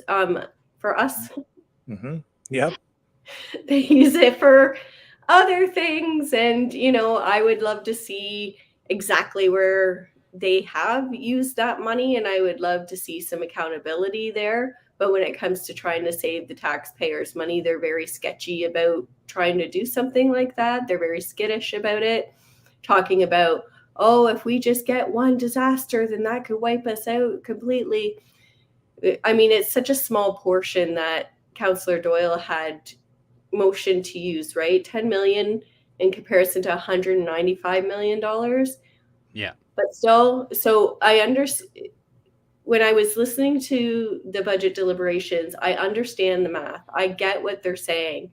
If you don't collect this year, then you have to increase next year. Obviously, they plan on just keeping increasing, right? But you also have to increase enough to make for what you didn't collect. So I get the math. I get the math behind it. I understand the math behind it. I know for some people it was tough to understand the math behind it. That's not it. We all know the other things at the bottom of that therefore, right? Part of my petition, cutting bureaucratic costs, cutting job positions that just don't make sense, that are not needed. Quit hiring your friends. Like, start trimming the fat. There's management positions that aren't needed. Whenever they put a program together, they employ way too many people, and then that money, it doesn't go to the people that actually need it, right?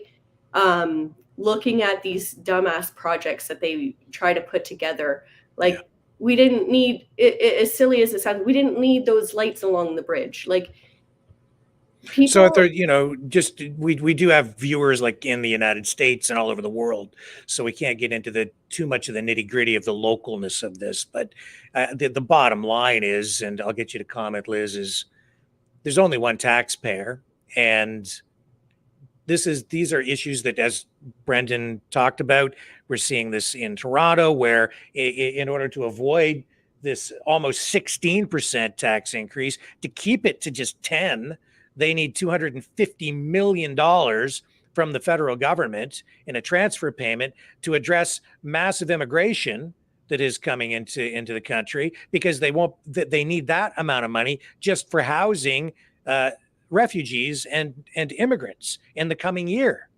So these are the kinds of issues facing municipalities across the country.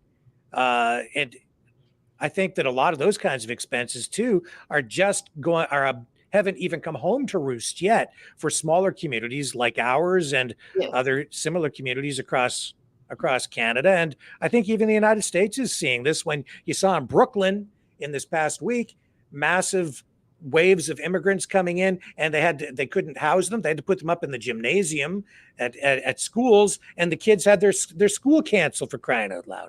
So this isn't just, I'm localizing this with Liz and Brendan tonight, but these are issues that are facing every town across Canada and the US tonight. And Liz, I think Liz is showing a valid roadmap that could be cookie cuttered for anybody. Everybody bitches every year. Oh, the taxes are too high. They're jumping the taxes out. But the difference is with Liz, is she actually does something about it.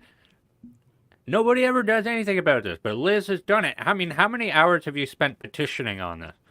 Oh my goodness, I don't know. It was such a whirlwind because not only was I doing all of that, but we were in the Christmas holidays. So I'm dividing my time up between work and getting my family ready for Christmas and spending time with family and shopping. And I was so exhausted, I can't even tell you. And then I'm standing out in the cold, like trying to collect signatures, and I'm wandering around town, and like it was just crazy. It was wild. It was crazy. I was so exhausted. But what was the overall response in a lot of that? I would say overall, people were happy to sign the petition, and I kept getting a lot of thank yous, for doing this. The other thing that kind of struck me odd is sometimes as I was asking people if they wanted to sign it, people wouldn't sign it because they said it's not going to do anything anyway. And I was just like, but what is it going to harm you signing your name on this? Like, so what, why just walk away from me? Why not just sign it anyways? And if nothing comes of it, fine. But if something comes of it, then you put your name on it. Like you were part of it, right? Like It just didn't make sense to me that people say, well, nothing's going to come of it anyway, and just walk away from me. Right. Like it was just weird. I found that weird. So, Defeated. But then I had a couple of people, I had some people say, no, we need taxes. Right. And I didn't really have many people willing to stick around and talk to me about it, which I would have preferred. I'd rather have a conversation. I did have a couple of conversations with people who feel that we need it. But again, it comes down to they do end up agreeing that there's probably ways that we can trim the fat and save some money and not have it be such a burden on us, right? So I think that's why I liked being out and talking to people, because unless you have those conversations, people just don't stop and think about it. They just go about their lives. And you guys hit the nail on the head about doing something about it, about, when I was campaigning, everybody kept saying, get involved in your local government. And the municipality is right where you have to start, right? Like I kept hearing that all the time before and throughout my campaign and even afterwards. And so when I did this petition, that was another thing, because come on, there's other taxes we could be trying to fight, right? Like there are other taxes that we could be trying to fight. But this is the local level. And when you're talking with your local people, the people who are living right in your community, this is a path where you can actually make change. It's the easiest, quickest way to start making change. And even if it's a small amount of change, even if they say, you know what, we can't do anything this year, but then they start thinking about 2025 and they actually start being transparent, looking at things, being careful with our money, and start setting that example for other municipalities. That would be such a huge thing. And then, other people everywhere could see, well, if you do actually go in and start telling them what you want out of your government, you can start making changes. Well, Right? you've been active, you've been involved, and our friend Rhonda at Yeah. Jubenville has been on the show, and she's on council, and she has been making a difference. And I don't know, Liz, maybe she needs a friend over there in council. Do I maybe you might want to run for city council? I think you would nail it on the head. I think you care about your community. You're a leader for sure. Because nobody else is, like I said, people don't do anything about this stuff. I'm proud of you. It's great. Thank you. Yeah. I think that there's a looming question that's sitting in my mind here with these increases to the taxes, that it doesn't appear that municipal governments have a grasp that we're going through turmoil with our economy and through our cost of living right now. And I think failure to acknowledge that would be a deadly sin. Absolutely. And it's not all of them. I mean, there were 5 that did not say yes to the budget, right? And I've been in contact with a couple of the counselors, and one of them in particular, we're not on the same political spectrum, but we're in agreement on this particular topic. And it's again the thing that I've been saying all along, as I've been all through all of my battles that I've battled, is it doesn't matter if you're not on this, if you disagree with somebody, eventually you're going to find common ground if you just talk to each other. And we talk to each other, and we've found common ground here. And there's certain people on council that actually care what happens to the citizens of Chatham-Kent. And that's what it comes down to. So the other ones that make snide remarks about it not being a big deal, or that Councillor Doyle just wants to make himself look good, that's who I'm fighting. That's who I'm fighting. And that attitude is what I'm fighting. And I have no place for that attitude. That is an attitude of absolutely taking things for granted and being completely out of touch with their people. So I hope a lesson is learned through this, at least. And I hope they can see that. I mean, I just wish somebody like that would take a walk around downtown. Just take a walk around. Talk to the people. Ask people what they're going through. Ask them what it's like to have their hot water shut off. Ask them what it's like to get a notice that they may lose their house next month if they don't pay their mortgage. Today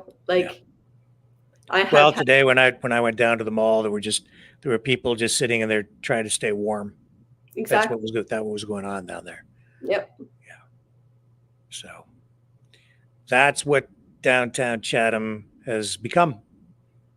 And it's not even just downtown. Obviously, we know that there are people who have had it pretty good. In the last 3 years have been, going on 4 years, have been just awful economically for people. And for some people, they used all their resources that they had through COVID. They were struggling already through COVID. They were doing okay, and then the struggle came, and the struggle is getting worse, not better. And they've already used up their resources. So now what? So there's people in suburbs, in all sorts of neighborhoods, right? Like all spread out all over this community, that are at the brink of losing everything. And my heart breaks for these people. And that's why I do these things, because I can't stand by and not say something while counselors are saying things like that. Well, Liz, I know that you have to move along and go watch that Detroit Lions game. So we're going to let you go, but I'll be keeping an eye on you tomorrow night when you're down there at the Civic Center for that council meeting to to deal with your petition, and they're also going to be talking about this issue surrounding the possible acquisition of a portion of the mall. Yes, they'll be voting on that tomorrow night, from what I understand. So if anybody is listening or watching from the Chatham-Kent area, you can submit a deputation by noon tomorrow, and you can have your say at the council meeting if you want to about this move. So if you have that ability to do that, or you have a family member or friend that is really good with something like that, please submit a deputation. They need to hear from us, because unless we say something, they think everything's all good and fine. Okay, so if you can do it, please submit, come and say something. You can also come and watch the meeting, and just so you know, so you're up to date on what's going on. Awesome. Liz We should get Valley, you in there, thank Rick. What's that? We should get you in there for a Rick rant. Ah, well. Yes. That would be fantastic. I can just see you red in the face, just rah. Oh, yeah. And leave Rhonda alone. Yes. She's a nice person. Be nice to her. Okay, guys. Liz, go enjoy that game. And Okay. Brendan, I'll catch you on the other side of this, and we'll continue the broadcast. Thank you, Liz. Really appreciate it. Okay, I'll be in touch. Okay. Okay, see ya. See ya. Feel the vibrations.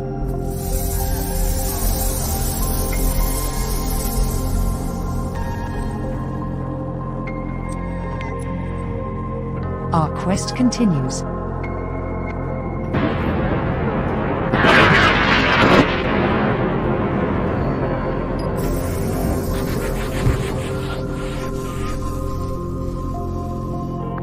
The truth is out there.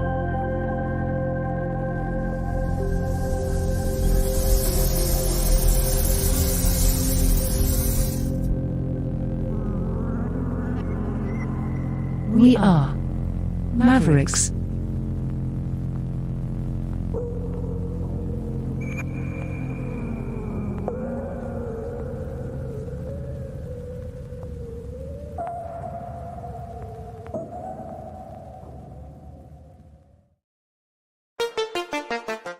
The New World Order.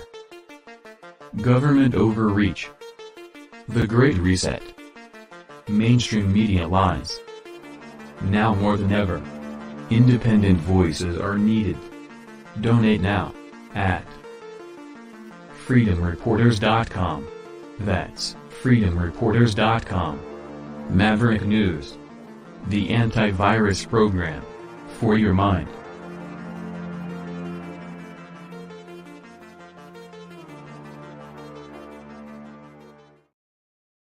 So, Brandon, the other thing I wanted to do here was my new friend Jamal. How do I pronounce his name? I want to make sure, try and get it right. Gahunya, Tees and Sweats, who you know, right? Well, he apparently he does a lot of charity work too.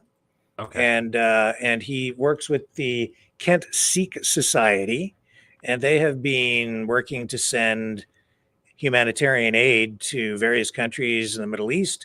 So I just wanted to run a little clip with him before we move on, just to kind of give him a plug that way too, because I think that they are trying to do some good work, and he seems to be a man of peace. And we need a whole lot more of that in the world, I think, these days. So I just thought I'd share that with our viewers, if you don't mind. Oh, It'll just absolutely. take but a moment. Here we go.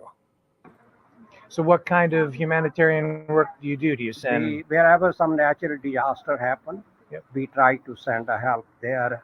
Through there is some other organizations like CAUSA, United States, and they are known now worldwide for doing humanitarian work. They reach it, everywhere, wherever people are suffering.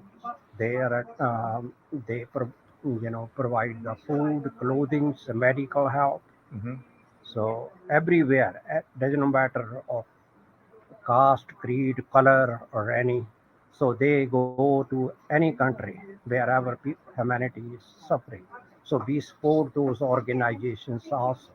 We use their help because we can't go there personally, and their volunteers are already there. So we support them, so we get the work done through them. You must be very concerned about everything going on over in the Middle East right now. That's right. So this here should not be, anywhere in the world, innocent people should not be being killed, Yes. right? Yeah.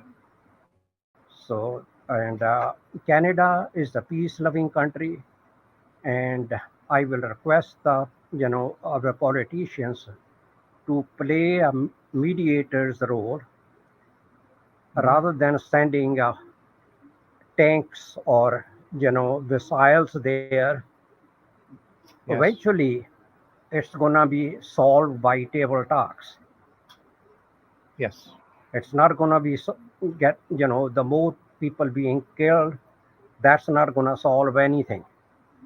I agree with that. Yes. So it will. They should bring to the table, and then find the solution for all these problems. So every life matters. So it should not be happening. If innocent people should not be being killed.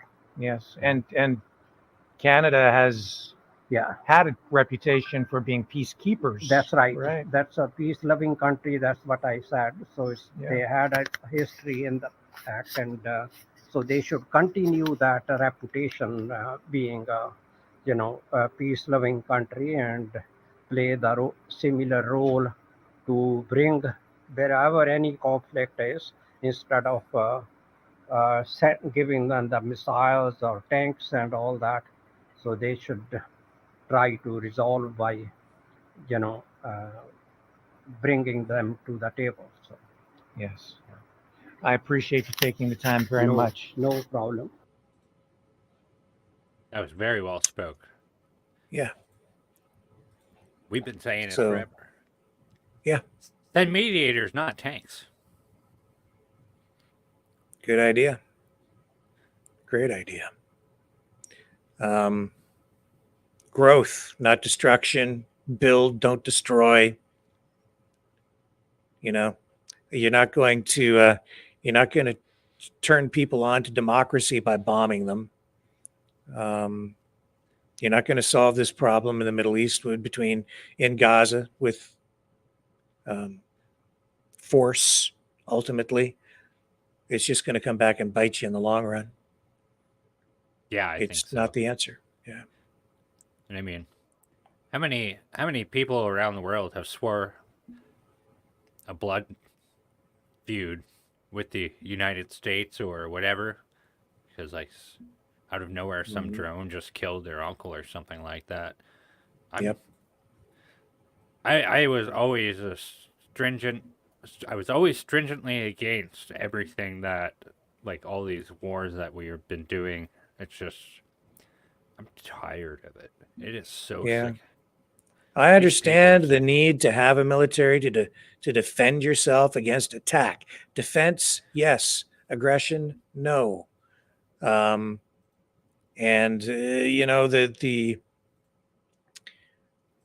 don't pretend to have all the answers, and a lot of this stuff does get complicated, but we need to start taking some different approaches. I don't think there's any question, because here, Brendan, is what was going on outside the White House over the last couple of days.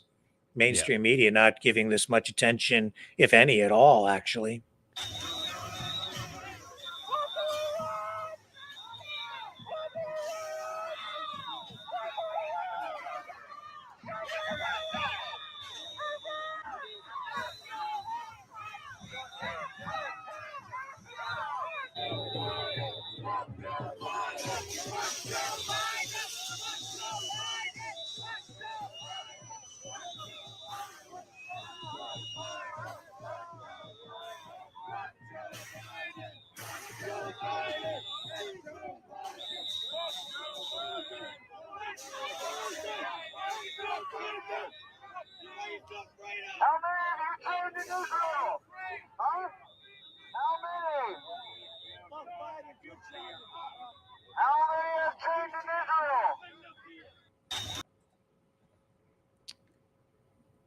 I don't know. Does it look like a solution is at hand to you? Absolutely not. Absolutely not. However, I will observe something casually, if you will. Yep. Looks like identity politics is starting to blow up in our leaders' faces. Mm-hmm. FJB is our thing, man. Just saying. That's right. That's right. Get your own slogan. Yeah. No, they I honestly don't care about that, but this is what we just watched there was identity politics imploding in Joe Biden's face. Absolutely. Yeah, yeah. It's neoliberal wokeism for sure. Identity politics, and it's fascinating to watch this happen. It's like I've been saying, this is the convergence that I've been telling people was coming. It has already happened, really. Just people weren't aware of it, but it's the convergence of communism or extreme socialism and fascism. And that's why that a cartoon this week is so appropriate. It's right on the money as far as I'm concerned. You mix in your Marxism and your fascism, and you're getting your globalism. And it comes out green agenda. Yeah, that's right. Yeah, all that stuff, and including your anti-Semitism. It's all wrapped up in that, and it looks like this. Hands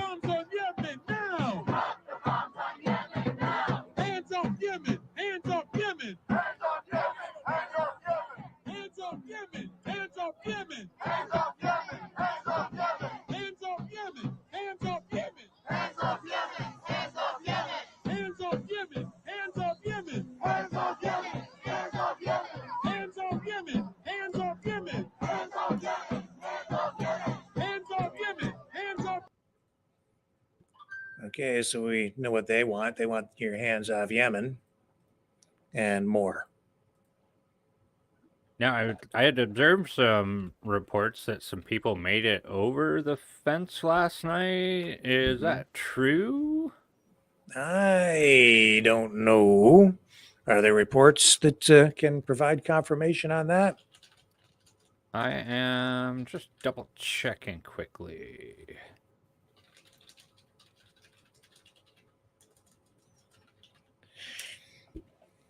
Two arrested for assaulting an officer during March for Gaza in Washington. 22 hours ago, yeah. I mean, that happened last night while we were on the broadcast. And then the subsequent one after that says no arrests after anti-Israeli protesters clash with police.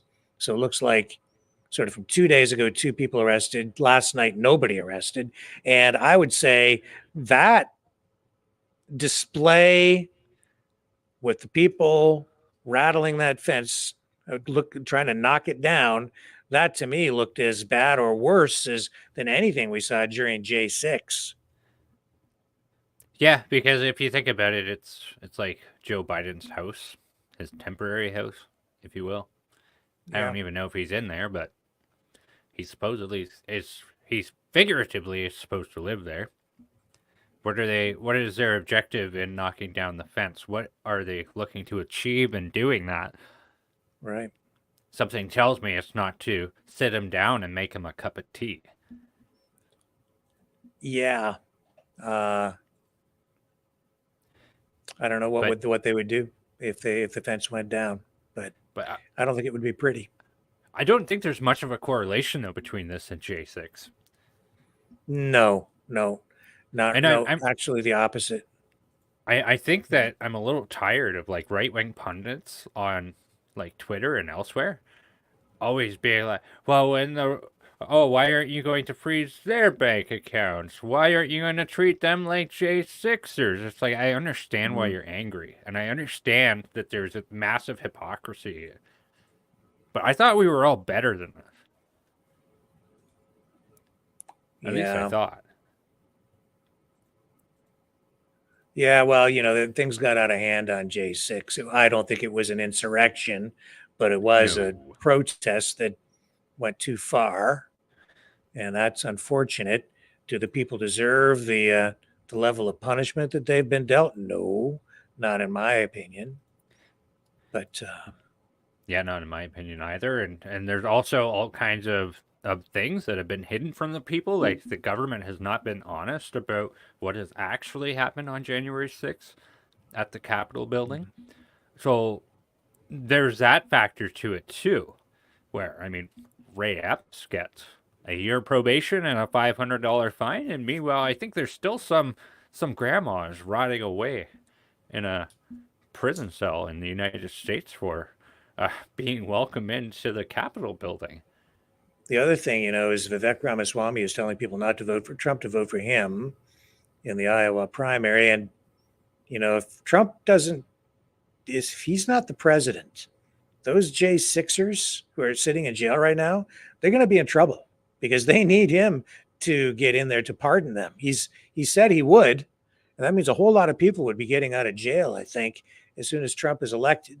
That's what I think we could expect to see forthright. But it makes me wonder about a lot of things going on when I'm hearing Vivek say, "Don't vote for him. To save Trump, vote for me." It's like, what? Okay. Yeah, it's a BS tactic that he's doing, and he's hoping it's going to help him out in the polls, but it's not.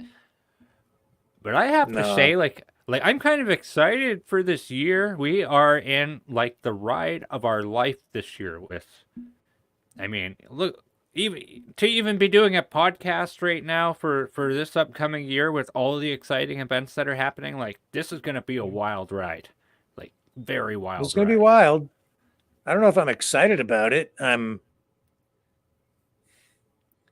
have to say it is an exciting time to be alive, and I don't know if it's necessarily excitement in a real positive way all the time. But it could be positive. Something positive can come out of this. It could be. I suppose there is a lot of negativity out there right now, though, and hate coming from all sides, both sides, especially when it comes to the Israel, Hamas, Palestine issue. This was in New York, and this woman was watching these protesters from a balcony, I guess, and she came down to talk to them to say that her friends were being held as hostages in Gaza by Hamas. And they responded to her by telling her to basically screw off. Break the chains and let them fall!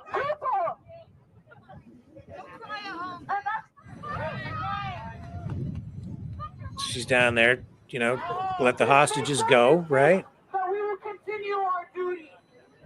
Israel will fall! Israel will fall! All our sons and all our daughters! All our sons and all our daughters! We are Christmas trees of all! We are Christmas trees of all! Zionism will fall! Zionism will show the Palestinian prisoners that they are not alone and that we are standing forthright with them. Okay, then leave, please. We must work to further the victories of the Palestinian armed resistance, free of all the Palestinian prisoners, and continue to demand an end to the Zionist occupation of Palestine. Oh my God. I think that Lomi, she's my friend. She's a prisoner in Gaza, and I want her to be released. This is my thoughts. I wanted to be there. I just saw her. Like I live here, very close, and I want Lomi to be back. Lomi should be her. We just want the hostages home. So join us, sit with us. Yeah, and I saw it. Join us. And Join this the is Lomi. liberation of Palestine. She is my friend.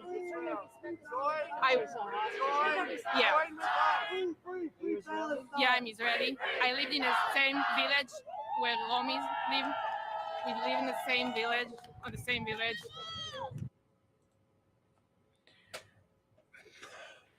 I can't stand that chanting, like that chanting, say, free, free, free Palestine.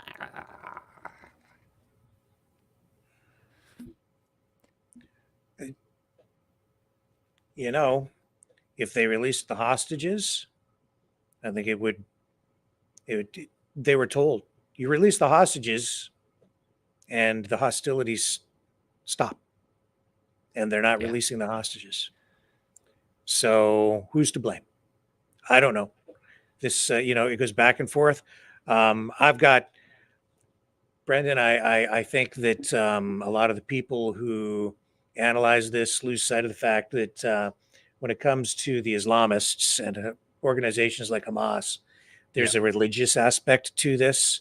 There's an element of martyrdom, a culture of martyrdom that people are not really understanding here in the West.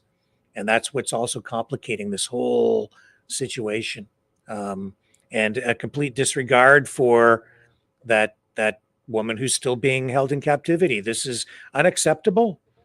Yeah, it These is. are It's sickening. And then it's also sick that there's a large proponent of people who don't understand the law of consequences. So they went in there with a big stick and they hit somebody, and they hit somebody real bad. Now, Israel's going in there. They took away the stick, and they don't like it. It's a big... But even with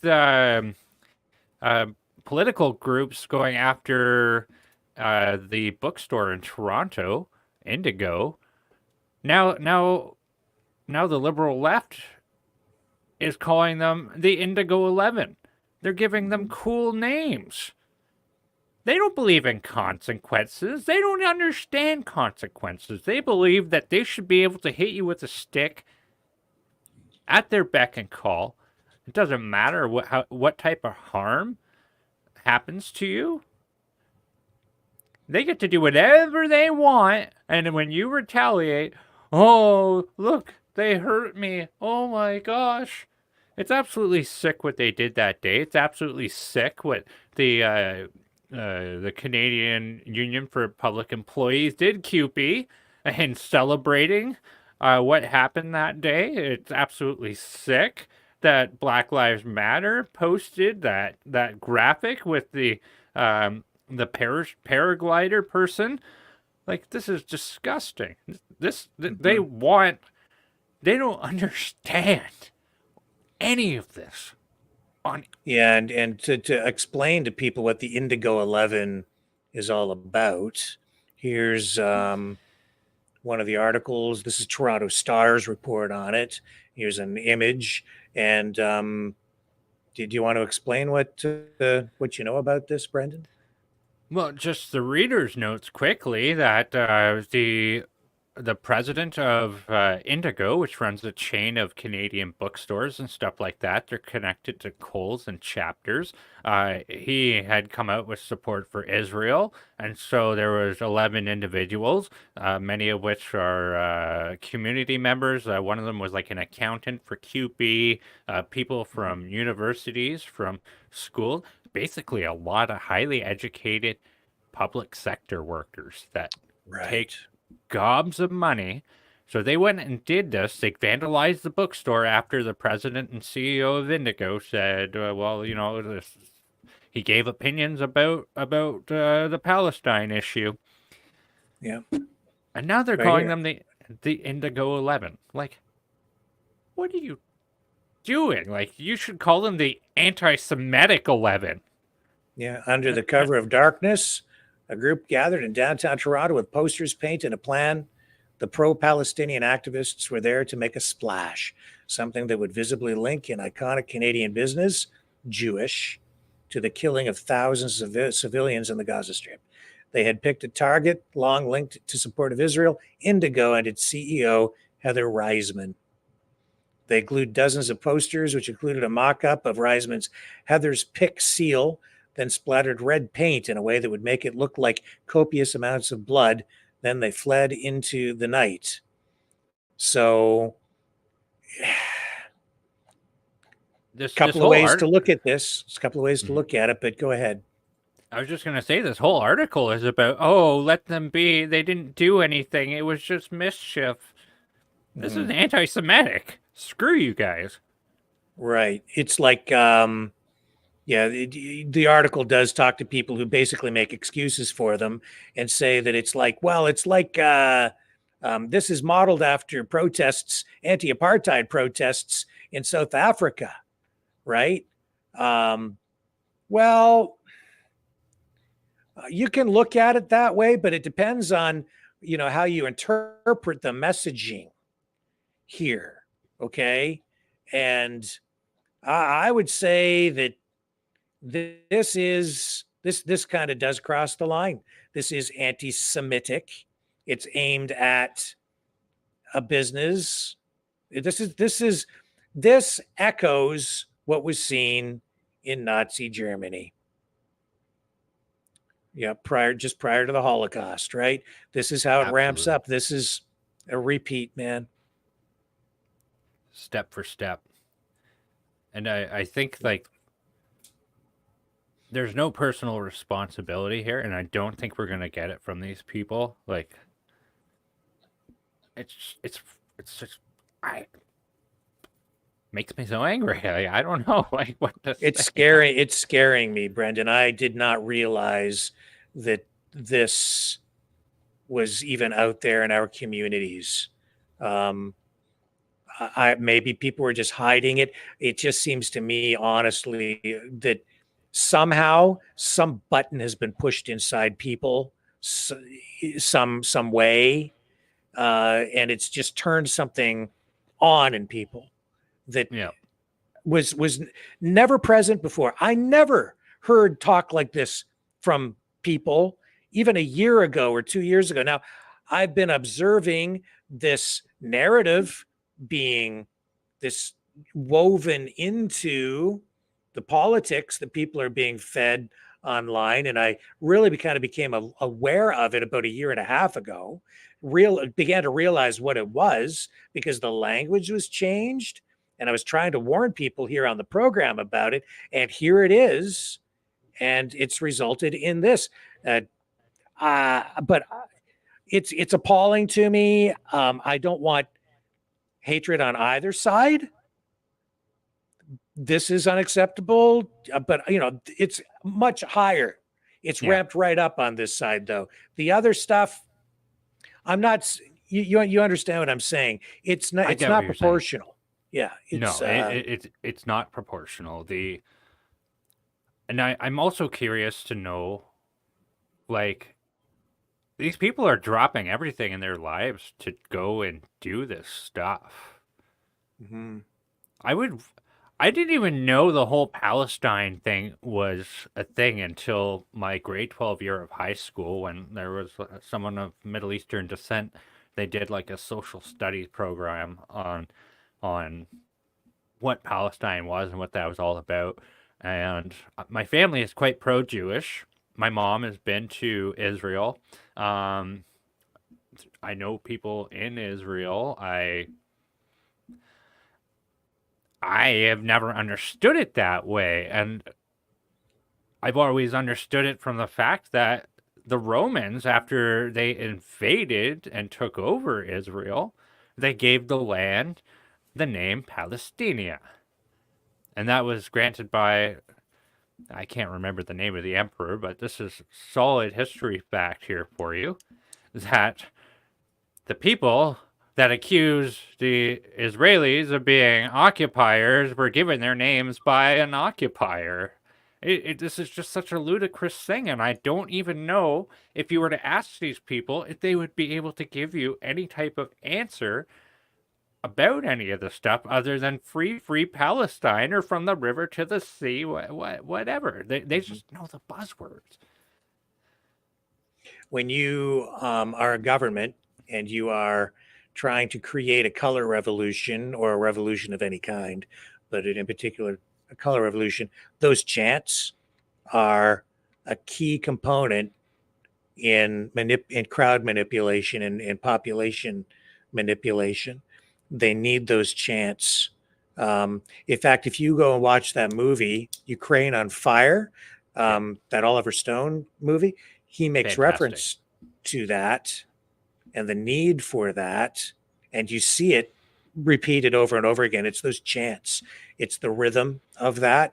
And people start to just recite it. And you're quite right, Brendan. I think that a lot of the people out in the streets chanting that don't even realize what it means, or they don't have an understanding even of the issue beyond that. Really. No, absolutely. It's Middle East is a complicated place, and we just need to stay out of it. Like, it's none of our business. We should offer mediation and we should offer peace, but one thing we definitely shouldn't offer is we shouldn't take local government institutions like they did in San Francisco, where they did a vote to do a ceasefire, which A, that's out of your jurisdiction. B, it's a waste of time, and C, you're an idiot. Like, it's Well, I have to say my position on this is a little bit different. I think Yeah. we need to take steps to make sure that the two sides don't kill each other. I think that we do need to be involved here because we have some level of responsibility given the history, given the way Israel was created after World War II, and because we are a NATO member and because we're, aligned with the United States and we do have direct ties in many respects to Israel, and even with all the people from Palestine who live here, we have connections to both sides, and I think we have a responsibility to be involved in a way that brings the killing to an end and we find a resolution to the problem. I think that we need to be more like a big brother or a parent, honestly, and stop taking direction from either side, stop being afraid of them, and start exercising a little bit of tough love. I think that we need a little tough love from the United States, a little tough love from Canada, and say, "Hey, look, you guys both behave, and we're gonna sit down. We're gonna find a way to fix this." And Canada should be in a peacekeeping role over there in that way, but not sending weapons to one side so they can use them just to kill the other side.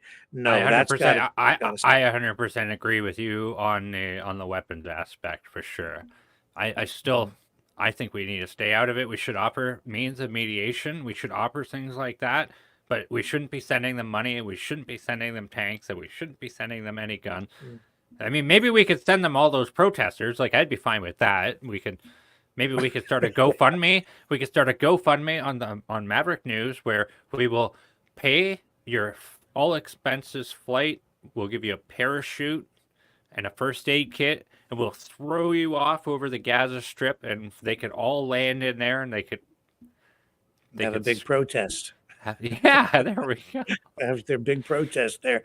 Yeah. The problem with withdrawing support, though, I think, is if the United, this is what the Palestinians, this is what Hamas, this is what the countries aligned with them want. They want the support from the United States in particular gone, because once that's gone, Israel is wide open and they will be wiped off the face of the planet. Like, Israel will cease to exist. Yeah. That's the end of it. So that's what they're after. And I don't know that I don't think morally we can allow that to happen either. So I don't think we can allow that to happen either. No, I don't think so. And I agree with the fact that Israel shouldn't blow them off off of whatever. And then there's so many dirty tactics too, right? Like Hamas is an institution that uses civilians as human shields. Like, it's what they do. It's what they're famous for. They did it in the 2000s. They did it this time. They have always done it, and they will continue to do it forever and always. Yeah.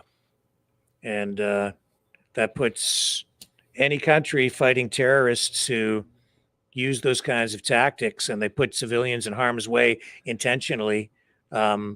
They might as well get some duct tape and duct tape a baby to their chest and then run around and fight the war. Like, it literally kind of comes down to that. And what's going on over there right now, and this is what people I don't think are cluing into, is all those civilians being killed just because they're being held there.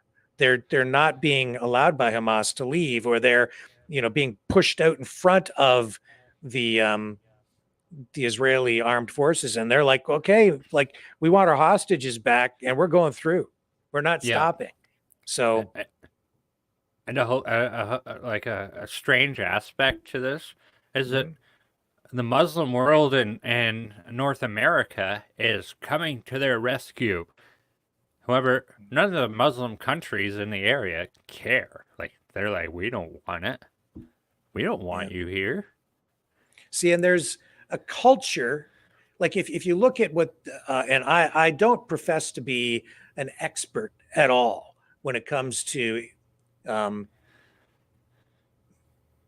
Muslim culture or religion, but I do know this. I know that, if you go to the Quran, you're not supposed to kill yourself, but there has been in radical Islam a shift in ideology in the way that they look at that, because if you kill yourself in a suicide bombing or you sacrifice yourself for certain reasons, for the greater good, for defense of property, to further a militaristic cause. Yep. There are certain things that if you sacrifice your life, that is like an instant passage and forgiveness for all sins, instant passage into heaven, and where you're going to get your virgins, right? And your family will be taken care of. And it's what they would refer to as a halal death. It's you can try to live a good life and do all these different things, but you could be a terrible person, but then sacrifice yourself that way. And because of the culture now, which has really evolved a lot since about the 1980s, as I understand it, all your sins are forgiven, and it's instant passage into an afterlife where you are taken care of and everything is forgiven. So it's an interesting study, and it's a reality, and these children as well. Like, it's all about the martyrdom. Every death right now in Gaza is being used as every person killed is being used as a martyr. They're trying to show it as much as they can on social media so that they can elevate their power through victimhood, through that identity politics. They are masters of it too. Yes. Have you seen the ads on YouTube? I don't think I have. No. I've had ads on YouTube that said, "We need your help in Gaza. The little children are dying. Send us money now. Send us money now." And I'm like, we went from like you guys being all mad that Coca-Cola ditched you in 2010, 12 during the adpocalypse, it's called, and then now you're showing this for your commercials. What are you doing? Yeah. So, I don't know. I want the killing to stop, period. And I'd like to have a solution. And I think these people now saying that there can be no two-state solution, and some of this stuff is disingenuous. These calls for a ceasefire coming from some are disingenuous. They call for a ceasefire here, and then over there they're in the streets yelling, Israel is going to be gone. We're going to dismantle Israel.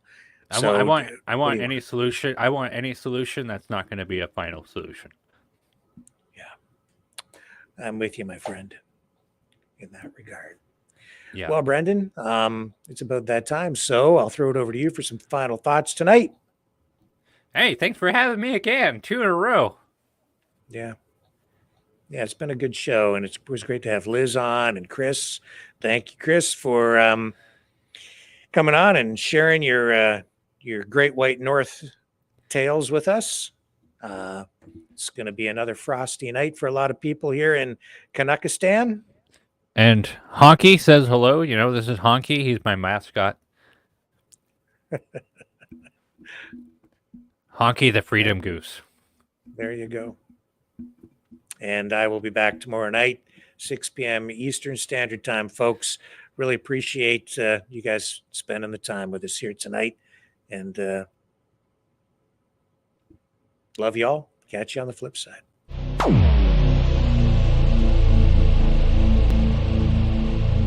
This has been a Maverick Multimedia production.